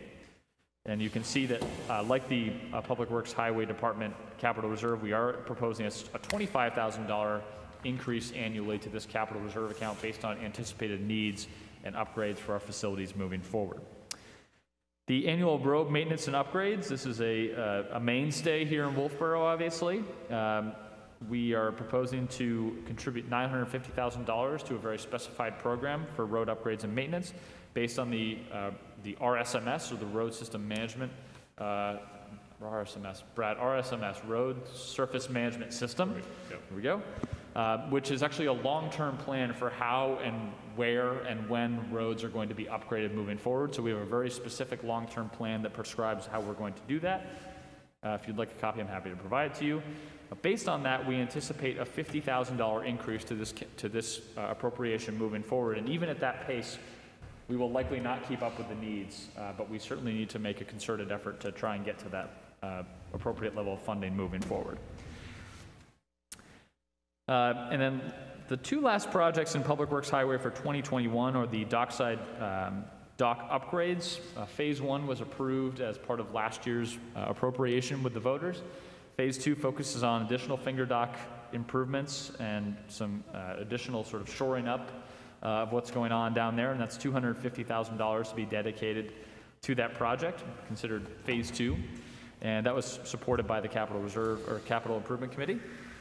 And then lastly, we've to some extent expedited work on the dockside parking lot based on some businesses, business-focused meetings that we've had down that area, and also the need to make some improvements to the parking lot based on what was done adjacent to the dockside restaurant last year. We'd like to add some more green space to that area, improve the look and feel, also work with the businesses and the folks who we know are parking down there to provide a more aesthetically pleasing and certainly more of a destination for folks who are using the area.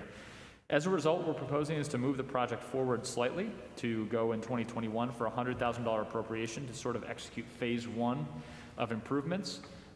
What exactly Phase 1 is, we're still working out right now. Dave Ford has provided some conceptual plans, or has just received conceptual plans rather, that will ultimately be provided to the Board of Selectmen once this moves forward to consideration as a warrant article. Then, in 2022, we would move forward with Phase 2 of that project, which would be a more substantial upgrade to the parking lot. And again, what exactly that entails, we're still working out the details of it, but we are looking at this as a two-phase project ultimately moving forward to get the parking lot upgraded. I'm going to pause there for a second because I'm downloading a lot of information to you, and I have a little bit left to go. Are there any questions on what I've said thus far? I think, just to add a comment, one of the things the CIP kept looking at was the projects that are coming up in 2022, in addition to some of these big ticket items in 2021. So that's just an additional comment. No, that's right. There was certainly more, I think, more discussion this year of right. That upcoming year because that number was pretty scary. So I think the CIP committee itself is getting better about being nervous about a longer time period, if you will. Right. And I think that was clear this year. So Kathy, you're absolutely right. The members kept mentioning that, I mean, these are uncertain times, yes, and causing a lot of concern on the part of property owners. So. And it goes without saying that we have, and I'll get to some of the scarier, if you will, improvements necessary in the coming year. It goes without saying that the timing is never good for some of these infrastructure improvements, but some of them, sewer pump stations being one that I'll talk about in a second, are simply things that have to be done. And the consequence of failure is extremely high if we do not do them. And there's no way to demonstrate that to some extent other than having a report that says these are in really bad shape, but we're going to have to potentially make cuts in other capital areas if we're going to proceed with those projects, and I would say they are must-do projects as they've been presented to us. But let me get to those. If I may. Yes, I'm sorry, Mike. Just to address for the board's information, the dockside dock expansion item. Yes. 250,000 at 2024.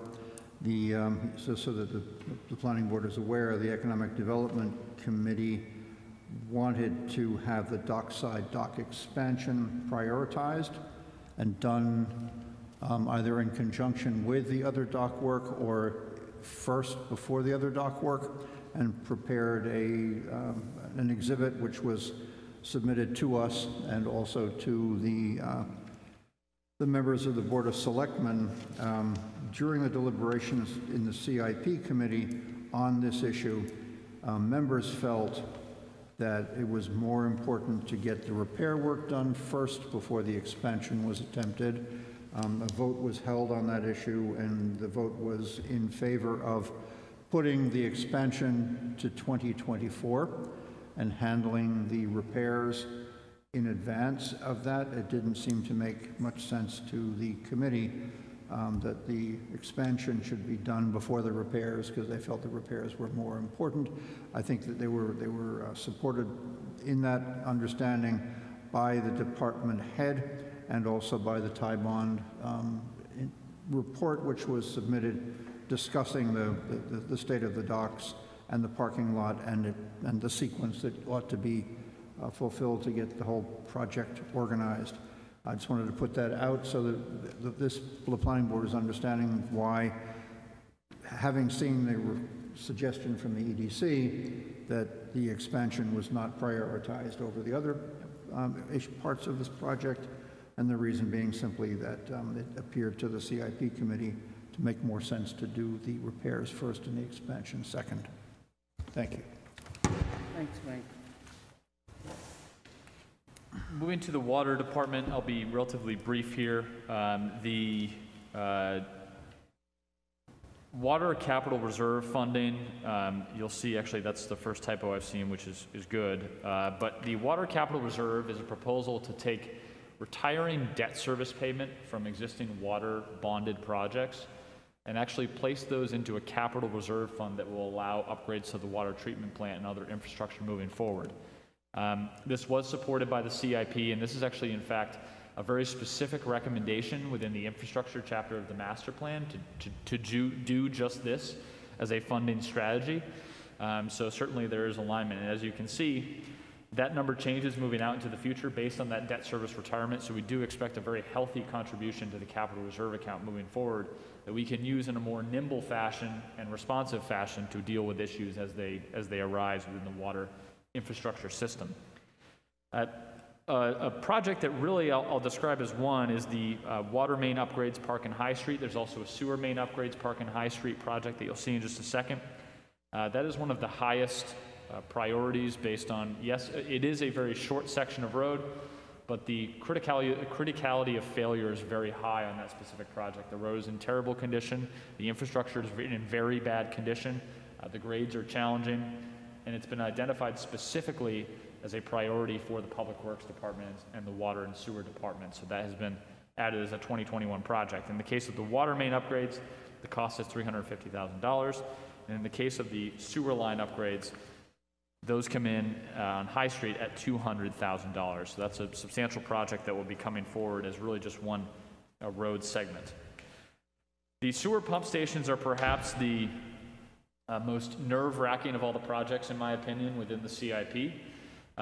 Initially, and you'll see here that we have $3.5 million proposed in 2022 as a project. We have many concerns as a sewer department that the pump stations will not continue to perform well moving forward. We did have a pump station failure this year that you may have heard about, which I think is just one small indicator of the potential impact if we have a catastrophic failure at other pump stations in the town. As I understand it, we've been doing a lot of preventative maintenance on those pump stations, but there is a need for more comprehensive upgrades. And again, in the event that they fail, there may be a substantial environmental impact as a result of raw sewage, quite frankly, flowing from an area. And I'm looking at Brad because Brad knows all of this much better than I do, but hopefully I'm capturing it well. It would be a massive issue.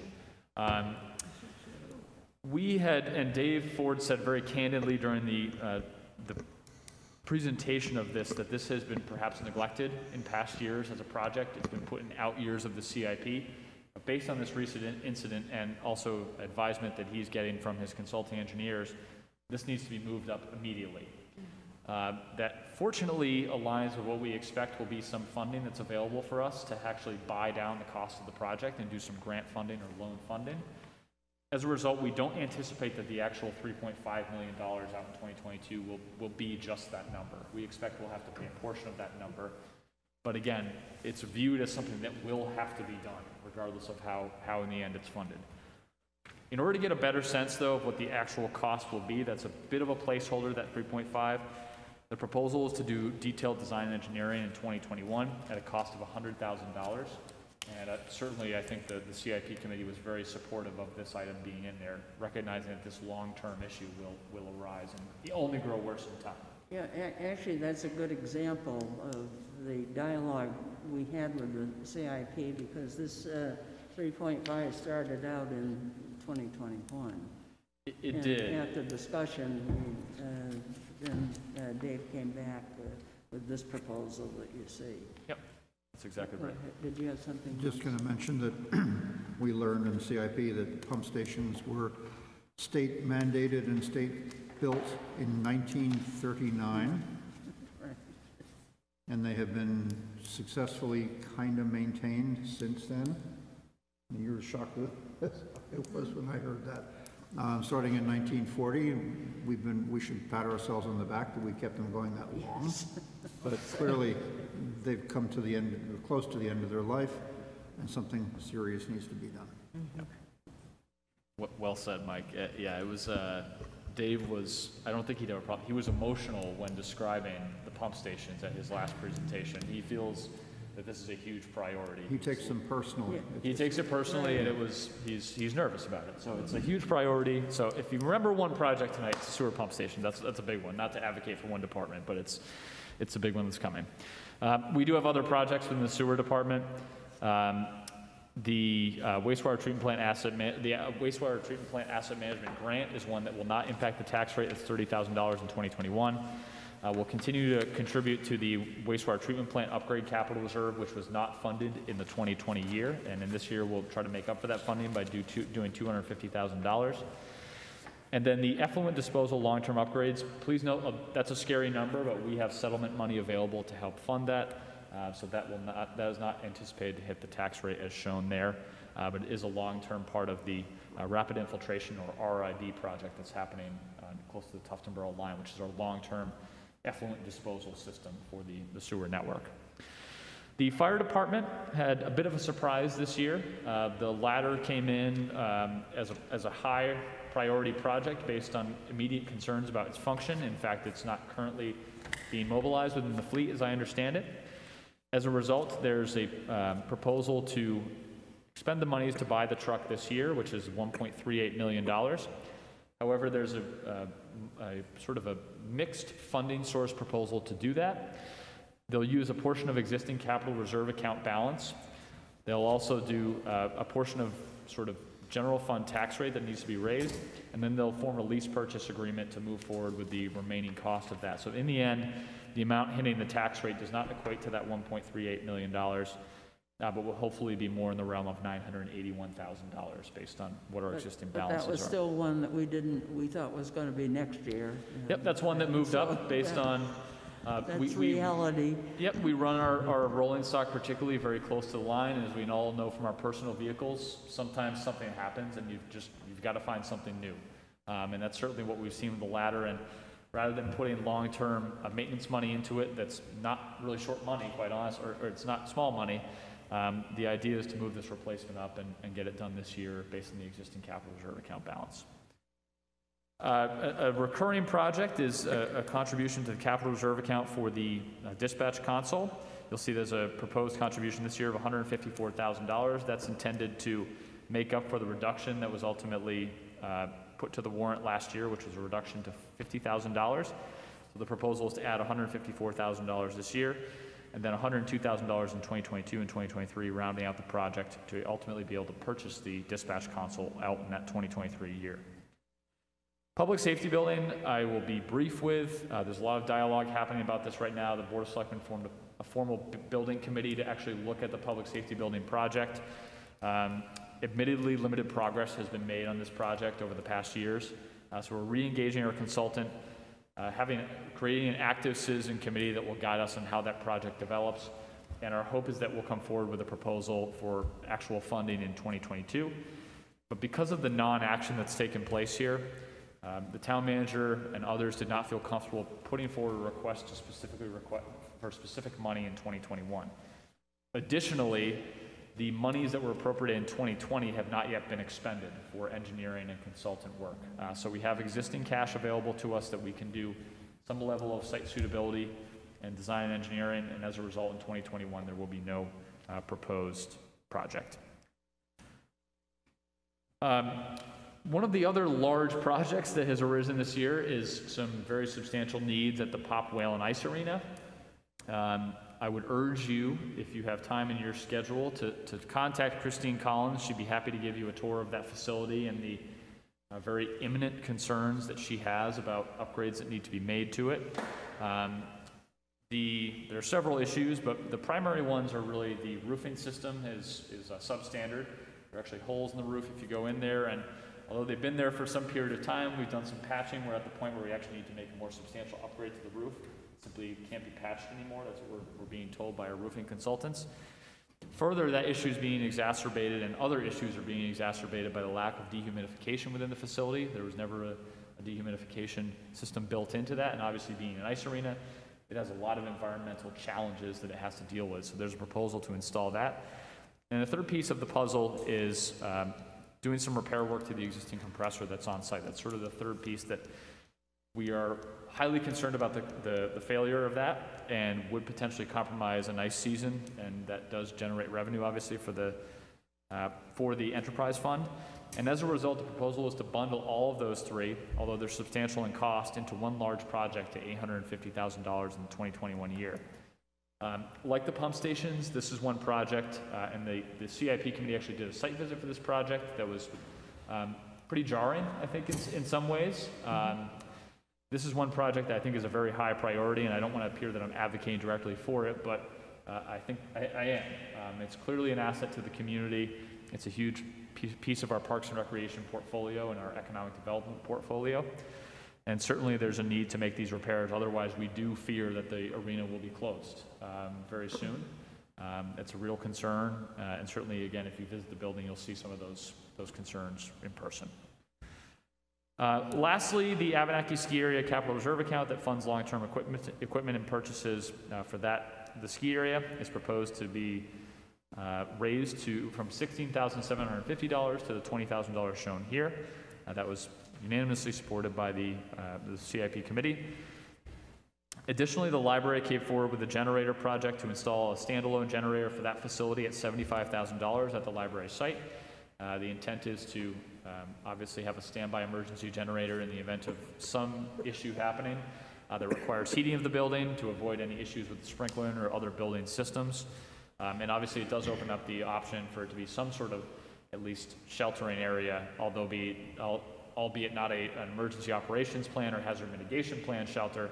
It would potentially be able to have folks in the event of a severe cold event if this generator is installed. And then the Water Resources Capital Reserve, and I'll get to the Libby in a second. The Water Resources Capital Reserve Fund is a new project this year. In the past, Water Resources projects were presented as standalone warrant articles with a very specific delineation of what the projects would be. This year, I was very happy about this. The CIP committee was fantastic. The committee recommended the establishment of a capital reserve long-term to allow us to accrue monies for long-term water resource upgrades, whether they be stormwater BMPs, studies related to stormwater, or the like, to again give us more flexibility about spending moving into the future, but also give us a cash balance that's available in the event that something significant needs to be addressed in very short order. This year, we're proposing $50,000 to be put into that. In the future, there is a proposal to add $25,000 on an annual basis moving forward. We only expect our stormwater needs and our stormwater infrastructure, if you will, to grow in demand. And then lastly, the Libby Museum was presented to the CIP committee after some discussion between the trustees of the Libby Museum, the Friends of the Libby Museum, and the Board of Selectmen, obviously operating in two capacities. Ultimately, the Board of Selectmen have asked the Friends of the Libby Museum and the Libby Museum folks to go really to fundraisers and do a fundraising campaign for the project that has now been revised in scope. The project, as previously presented, was, I believe, $2.9 million as presented in last year's CIP, potentially 2.7 when you saw the CIP. The Board of Selectmen and the trustees ultimately gave a directive to the architect to refine the scope of that project, to remove the, or to resize the addition that was proposed in 2020. As a result, we have a revised concept plan that includes an addition for HVAC systems and a small office space, but also includes substantial renovation to the existing building that certainly is in need of some level of repair. However, again, the large construction project was acknowledged to not be prepared for the 2021 year, and as a result, that construction dollar is shown in the 2022 year. What's shown in 2021 is a $100,000 contribution to the existing capital reserve account that was established in 2020, and that capital reserve account will ultimately be used to either pay for repairs or buy down the cost of the total construction project for the Living Museum project moving forward. So the idea is to soften the blow, if you will, of the larger bonded projects moving forward, and that's a funding strategy that we've used on several capital projects in the past. I'm tired of talking. I'm sure you're tired of listening. I'm happy to review any other details or questions that you might have. Ultimately, the total project ask in 2021, in total project expenditures, again, this is not tax rate impact, but it is $10 million or thereabouts. Again, that involves some grant-funded projects. It involves some projects that will be funded out of existing capital reserve account balances. And as a result, the total ask for new capital in 2021 is $3.695 million. It's quite a staggering number, and certainly it will undergo some cuts from the Board of Selectmen before it moves forward. But as is tradition, the CIP is really the first to take a crack at this and works more on refining projects into specific years of the plan rather than making adjustments to the cost or scope of those projects. And as a result, this $3.695 million was, I would say, largely supported by the CIP committee members. Okay. And you'll also note that none of the specific projects that were proposed were not recommended by the committee. Although that may appear to be a bit of an indication of rubber stamping, I can tell you, and I know Mike will attest and Kathy will attest to the fact that that was not the case. It simply sort of came out of the fact that department heads did an excellent job of demonstrating the urgency of their projects and justifying the case for why their projects needed to be funded. Yeah, when you read through this information, you'll see that all of our the projects are consistent with the master plan. Yes. We did consider that, and the other thing that we had quite a bit of discussion about was making sure that all of the projects were on here that we knew about at this point in time, and we had a little discussion about the municipal electric building because some money has been allocated to study that, yet we don't really have any specific plans or certainly any costs. So, but the thought is to try and include everything so that we know what is coming, and as the year gets closer, the numbers get closer to reality. The other thing that I think we've done a good job with is the capital reserve funds. I think that seems to be acceptable to the voters as a good way, good planning tool, putting money aside so that it doesn't, you don't get a major hit in some of these projects. So I think that's been positive, and certainly the CIP has played a major role in that. So I would just add that one thing we acknowledge, I think, is that while the predictability of the capital reserve accounts is good, that voters know what's coming, the more of those that we establish. One of the things that department heads are actively trying to work on doing, and I think the building maintenance capital reserve was a good example this year, is having transparency to what the expected costs and projects will be. That's an area where we've struggled in the past. We've made adjustments during the year, but we'd like to have a better sense of that going into the actual vote so that voters know exactly what they're likely going to be paying for in that upcoming year when they contribute to the capital reserve account. I'll just mention as well that although each one of the 2021 projects bears a yes recommendation by the CIP committee, if you look closely at the details, look into the narrative, you'll find that in many cases, yes, projects were not unanimously voted on to be recommended to the spreadsheet by every member of the CIP committee.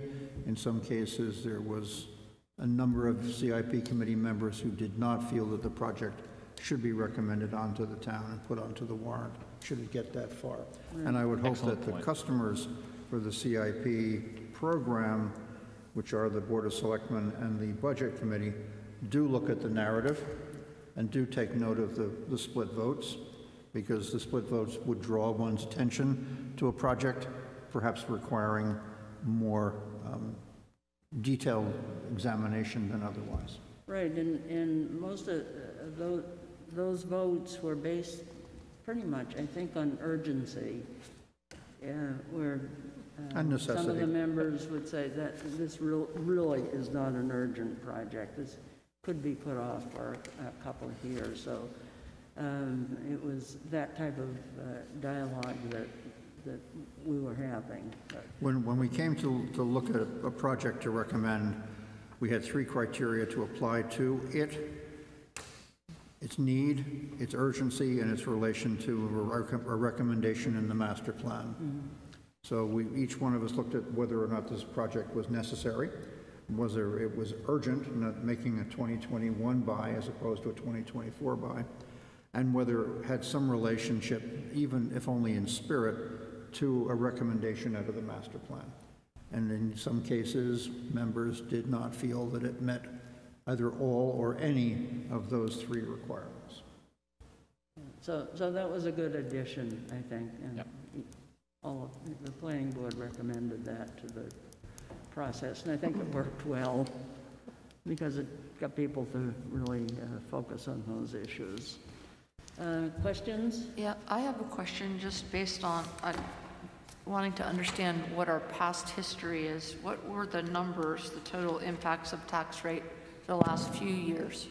That's a great question, Ron. Let me look at the CIP itself. I can tell you what the actual warrant articles were, but let me tell you what the CIP was. I can tell you in just a second here. Any specific year that you're looking for? Or? No, just like 19, 20. Yep. I'll pull that up in just a second here. So in the 2020 CIP, and let's look at the 2020 year specifically, the total project expenditures proposed were about $5.5 million, and then the total tax rate impact of that was about 4.9. So there are quite a few cuts made.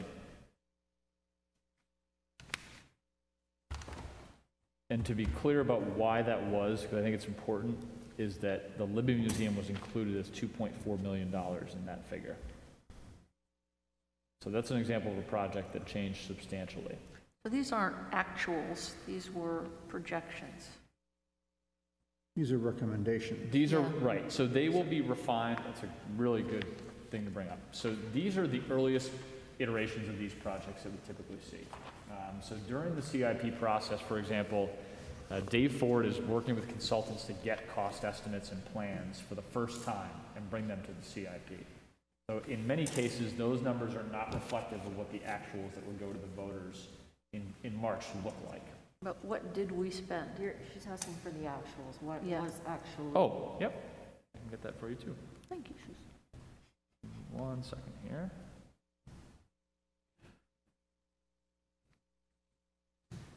It might take me a moment, so if anyone has any other questions, I can multitask. I do have one other question. I can ask this. This particular narrative, does this narrative go along with the spreadsheets to the select board next? Yes? They get to see all the little yeses and Yep. nos? Okay. Yeah, they get the packet of both items, the spreadsheet and the narrative. And we hope that they look at both. The narrative is nice and pretty and has colors and it's easy and it's short, and customers like that, but we do hope that they look at the narrative closely because Yes. the narrative contains information that is not reflected on the spreadsheet. I have one comment that might help Vaughn's question a little bit here, is that each year when we look at the projects, because some of these we pay cash for and some we bond, and we have, and I'm not sure if I got this number right in my head there, but I think we try and stick around $3 million in cash that we spend out in the warrant article portion of the what gets voted on at town meeting. And that's what creates something. You might see an expenditure with a bond issue, and there might be $4, $5, $6 million, but that actual impact for the year would be much lower because of the bond, which spread out over 20-year, 10-year period. So we do take a good hard look at that each year to keep that tax hit very consistent throughout the from year to year. And I apologize. I've had this document on my desktop for years, and now I've deleted it because I'm not here anymore. But I have this document. I will get it to you. But my recollection is it was 1.975, I think, in actual cash asked. Please let me verify that, but that number just sticks in my head, Vaughn. But that did not include any bonded projects like Cary Beach, if I'm not mistaken. But I will get that number for you from last year. And is the bond? I have a question.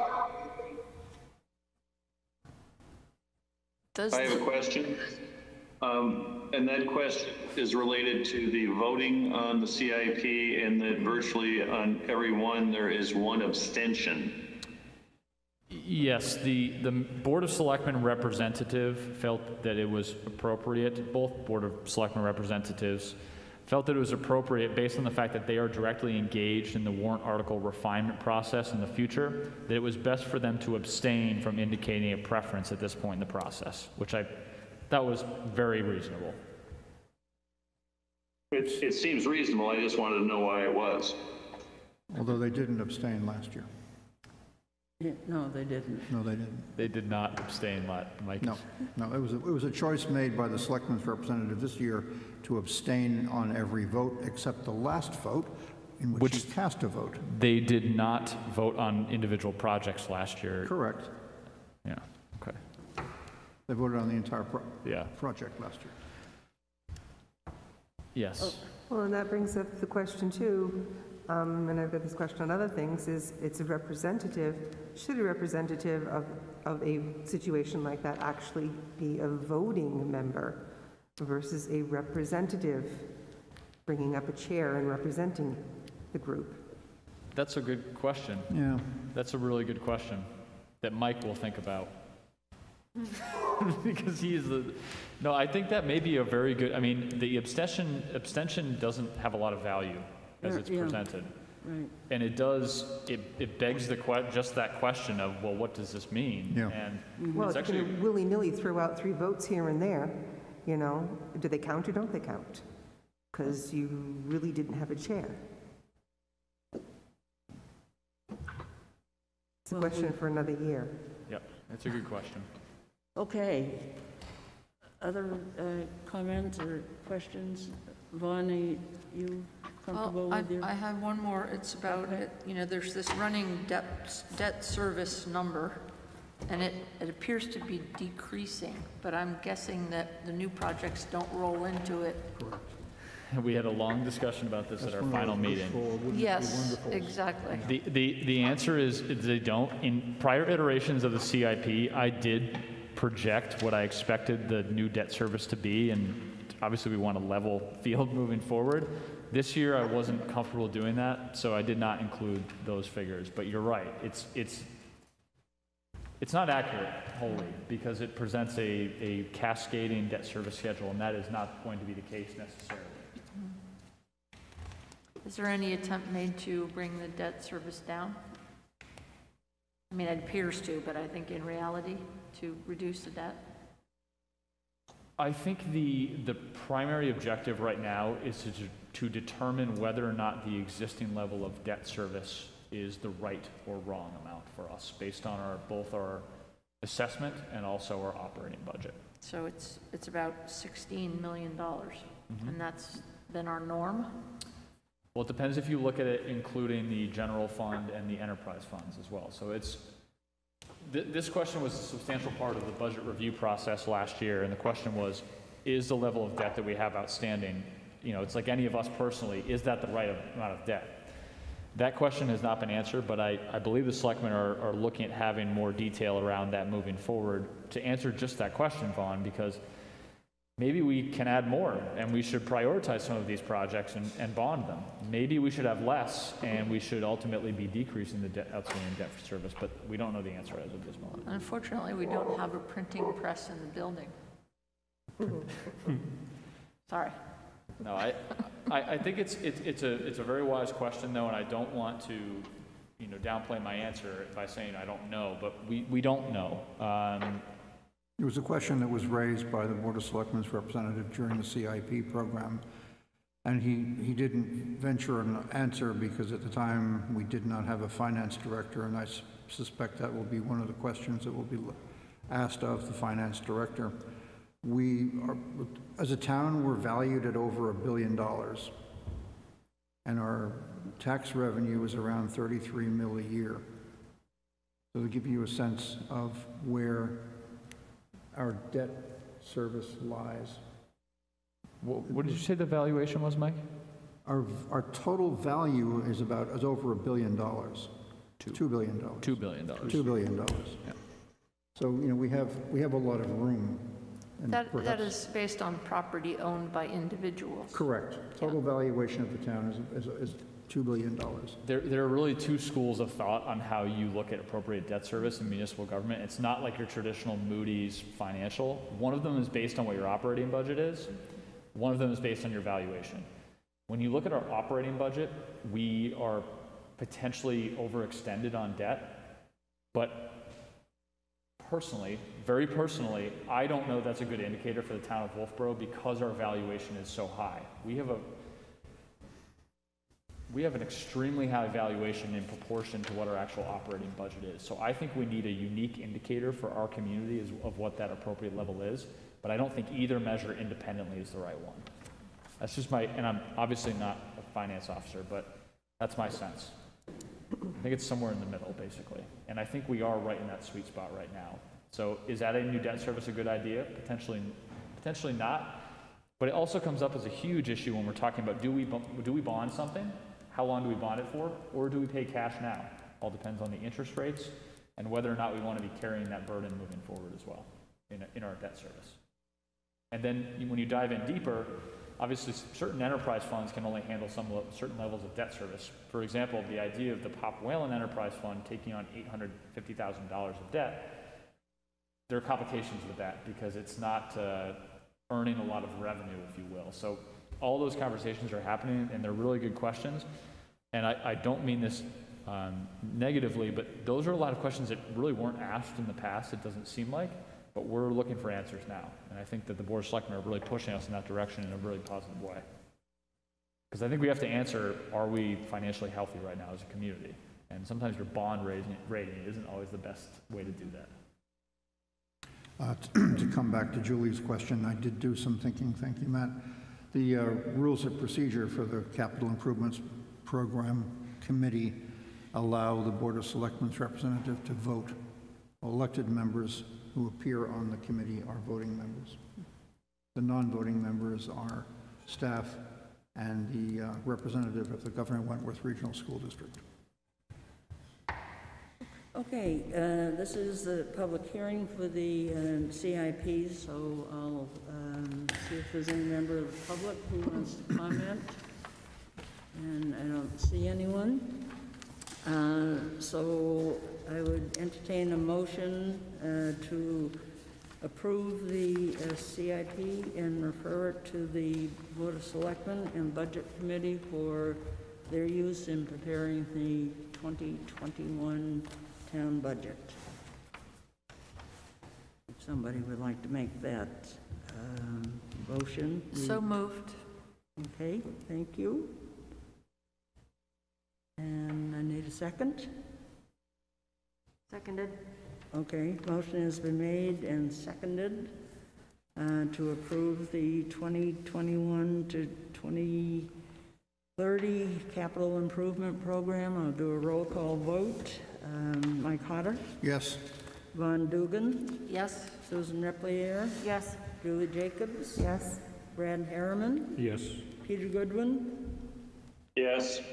And Kathy Barnard, I vote in favor of the plan. Madam Chairwoman, may I make a request that a copy of the CIP narrative and spreadsheet be forwarded to the chairperson of the Economic Development Committee as a courtesy. Okay. All right. Very good. Okay, and the Budget Committee does get it, right, Matt? Yes. Okay, all right. Okay, the next item is an action item. Review under RSA 41:14, small a, acquisition or sale of land, buildings, modification. This is for tax map 217-091, the granting of an easement for encroachment into Lake Avenue, the Lachow building. The Madam Chair, and members of the board, the owners of the Lachow Building, Cross Neck Road Incorporated, in the process of reviewing a real estate transaction, performed a survey on the property and identified an area of encroachment on the western side of the building as it sits on Lake Avenue. That area of encroachment is detailed on the survey plan produced by White Mountain Survey Engineer and dated 8/21/2020. Under RSA 4114A, acquisition or sale of land, buildings, or both, the selectmen ultimately have the authority to approve this area of encroachment via an easement. However, before they do so, they are required to seek both comment and ultimately a recommendation from the Planning Board and also the Conservation Commission. Therefore, the request this evening is that you provide any comments that you may have on this, whether in favor or against. Those comments will then be drafted and sent to the Board of Selectmen for their consideration before they move forward with granting this easement. And Mark Puffer is working with them on the specific documents to do just that. Okay, well, this proposal doesn't seem to impact any public safety issues or public right-of-way. I see no impact of the proposal at all. I think it's a administrative issue, and I'm actually appreciative that Cross Neck Road performed the survey.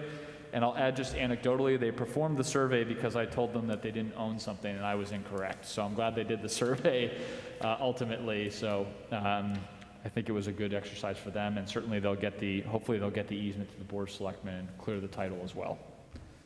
Okay, but we do need to vote on this, right? Would you like a motion to recommend? Yes, please. So moved. Thank you. Seconded. Motion has been made and seconded that this encroachment doesn't have any impact on public safety or the public right-of-way. Roll call vote. Mike Cotter? Yes. Von Dugan? Yes. Susan Replier? Yes. Lily Jacobs? Yes. Brad Harriman? I'm going to abstain on this one. Oh, We're gonna yes, be taking okay. this up. All right. And Peter Goodwin? Yes. Kathy Barnard, I vote in favor of the motion. Okay, let's see. I have a question. We Okay. have Lake Avenue and Lake Street very close to each other. Is that a problem? We wouldn't do it that way today, but it's a historic addressing that we would not modify today. Yeah, we would not be allowed to do that today. U911 would not permit us to. I'd like to just make one comment, that I would hope that in the future, a building would not be allowed to be built exactly on the building lot lines again. The Just a zoning comment. permits it in this zoning district. In this zoning district, you are allowed to build right to the lot line. That said, what we would do in the future is require a survey be provided when the building is built and at the footing stage that shows that it's in fact within the boundaries, rather than, obviously this existed for many, many years like this and was never Yeah. caught, but It looks like, gee, we just put some new siding on, and now Right. it's sticking over. right. And I would tell you, not to make you nervous, but we have far worse encroachments in the downtown area that we are not aware of. They're everywhere, so it's always good to clean one of these up. But yeah, when a new building is constructed, it's commercial in nature, we would certainly require them to do a certification that's compliant with setbacks. And this is the newest. This is, yes. I mean, although this is, technically they could have proceeded with this at their own risk in the title process, from a real estate perspective, and I don't think the town would have been any the wiser. But yes, we're addressing it now. Okay, no public present for public comment. Other business, the November 1st meeting and public hearing, we did discuss this at the last meeting, and so we're just going to have the meeting the third Tuesday That is correct. of November, just one meeting in November. But also, Mike and I have talked, and we're going to go ahead and have the second meeting in October. Matt won't be here, but he'll be here in spirit. But, Say that again, I'm sorry. Excuse me? I didn't hear you. That we're still going to have our second meeting in October. Okay, 2 weeks from tonight. Yeah, yes. But not the first one in November, is what you said, correct? Yes, that's Okay. right. Okay, the lighting committee, did we have any?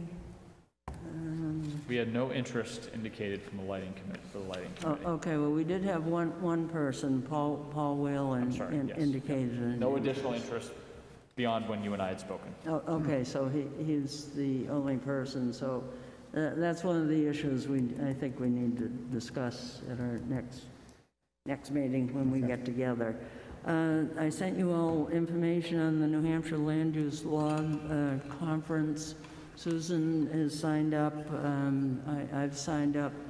Does anyone else want to go? The town pays. So if anyone's interested, Julie, were you interested? No, it's during the day. I work. It's a Saturday. Oh, was it a Saturday? I thought it was a Yeah, Thursday. and it's virtual. No, Okay. no, I can't guarantee to be on it. Okay, all right. Okay, and Mike and I, when was it, last week? We participated in the interviews to fill Matt's position, and there are two candidates. And I talked to the town manager today, and they're going through the process, so no decision has been made as of today. So that's that issue. Let's see, was there anything? Okay, the approval of the minutes. Anyone have any issues with the September 15th minutes? Move to approve. Okay. Seconded. Motion has been made and seconded to approve the September 15th, 2020 minutes. Roll call vote, Mike Hodder. Yes. Von Dugan. Yes. Susan Replier. Yes. Julie Jacobs. Yes. Brad Harriman. Yes. Peter Goodwin. Yes. And Kathy Barnard. I vote in favor of approving the minutes. Okay, Matt, I guess this is it. We don't have any more business. We're going to have to send you on your way with our best wishes, and by gosh, are we going to miss you. Thank you. Thank you, everyone. You have I'm done gonna a miss. really great job for us. Thank you. I appreciate it. I'm going to miss each of you, so hopefully I will try to stop back for a planning board meeting, whether you want to see me or not, but it's been great working with you. I'm going to miss you. Nasha was getting a good one. Yeah, and Oh, Matt we'll has see. one more task to go to a Board of Selectmen meeting tomorrow night, so Yep. But yeah. just hard to get out the door, isn't it? Yeah. Today was tough. I drove to Nashville first thing this morning, had meetings all day, and I drove here, which was longer than I anticipated. So that was kind of a tough one, but all good. I'm happy I was here, honestly. Okay. Well, Thank you for everything. thank you. Motion to adjourn? So moved. Okay, second, I'll second it. Seconded. Von Dugan, Yes. Susan Replier, Mike Hodder. Yes. Julie Jacobs. Yes. Brad Harriman. Yes. Peter Goodwin. Yes. And Kathy Barnard. I vote to adjourn the meeting, and thank you very much, folks.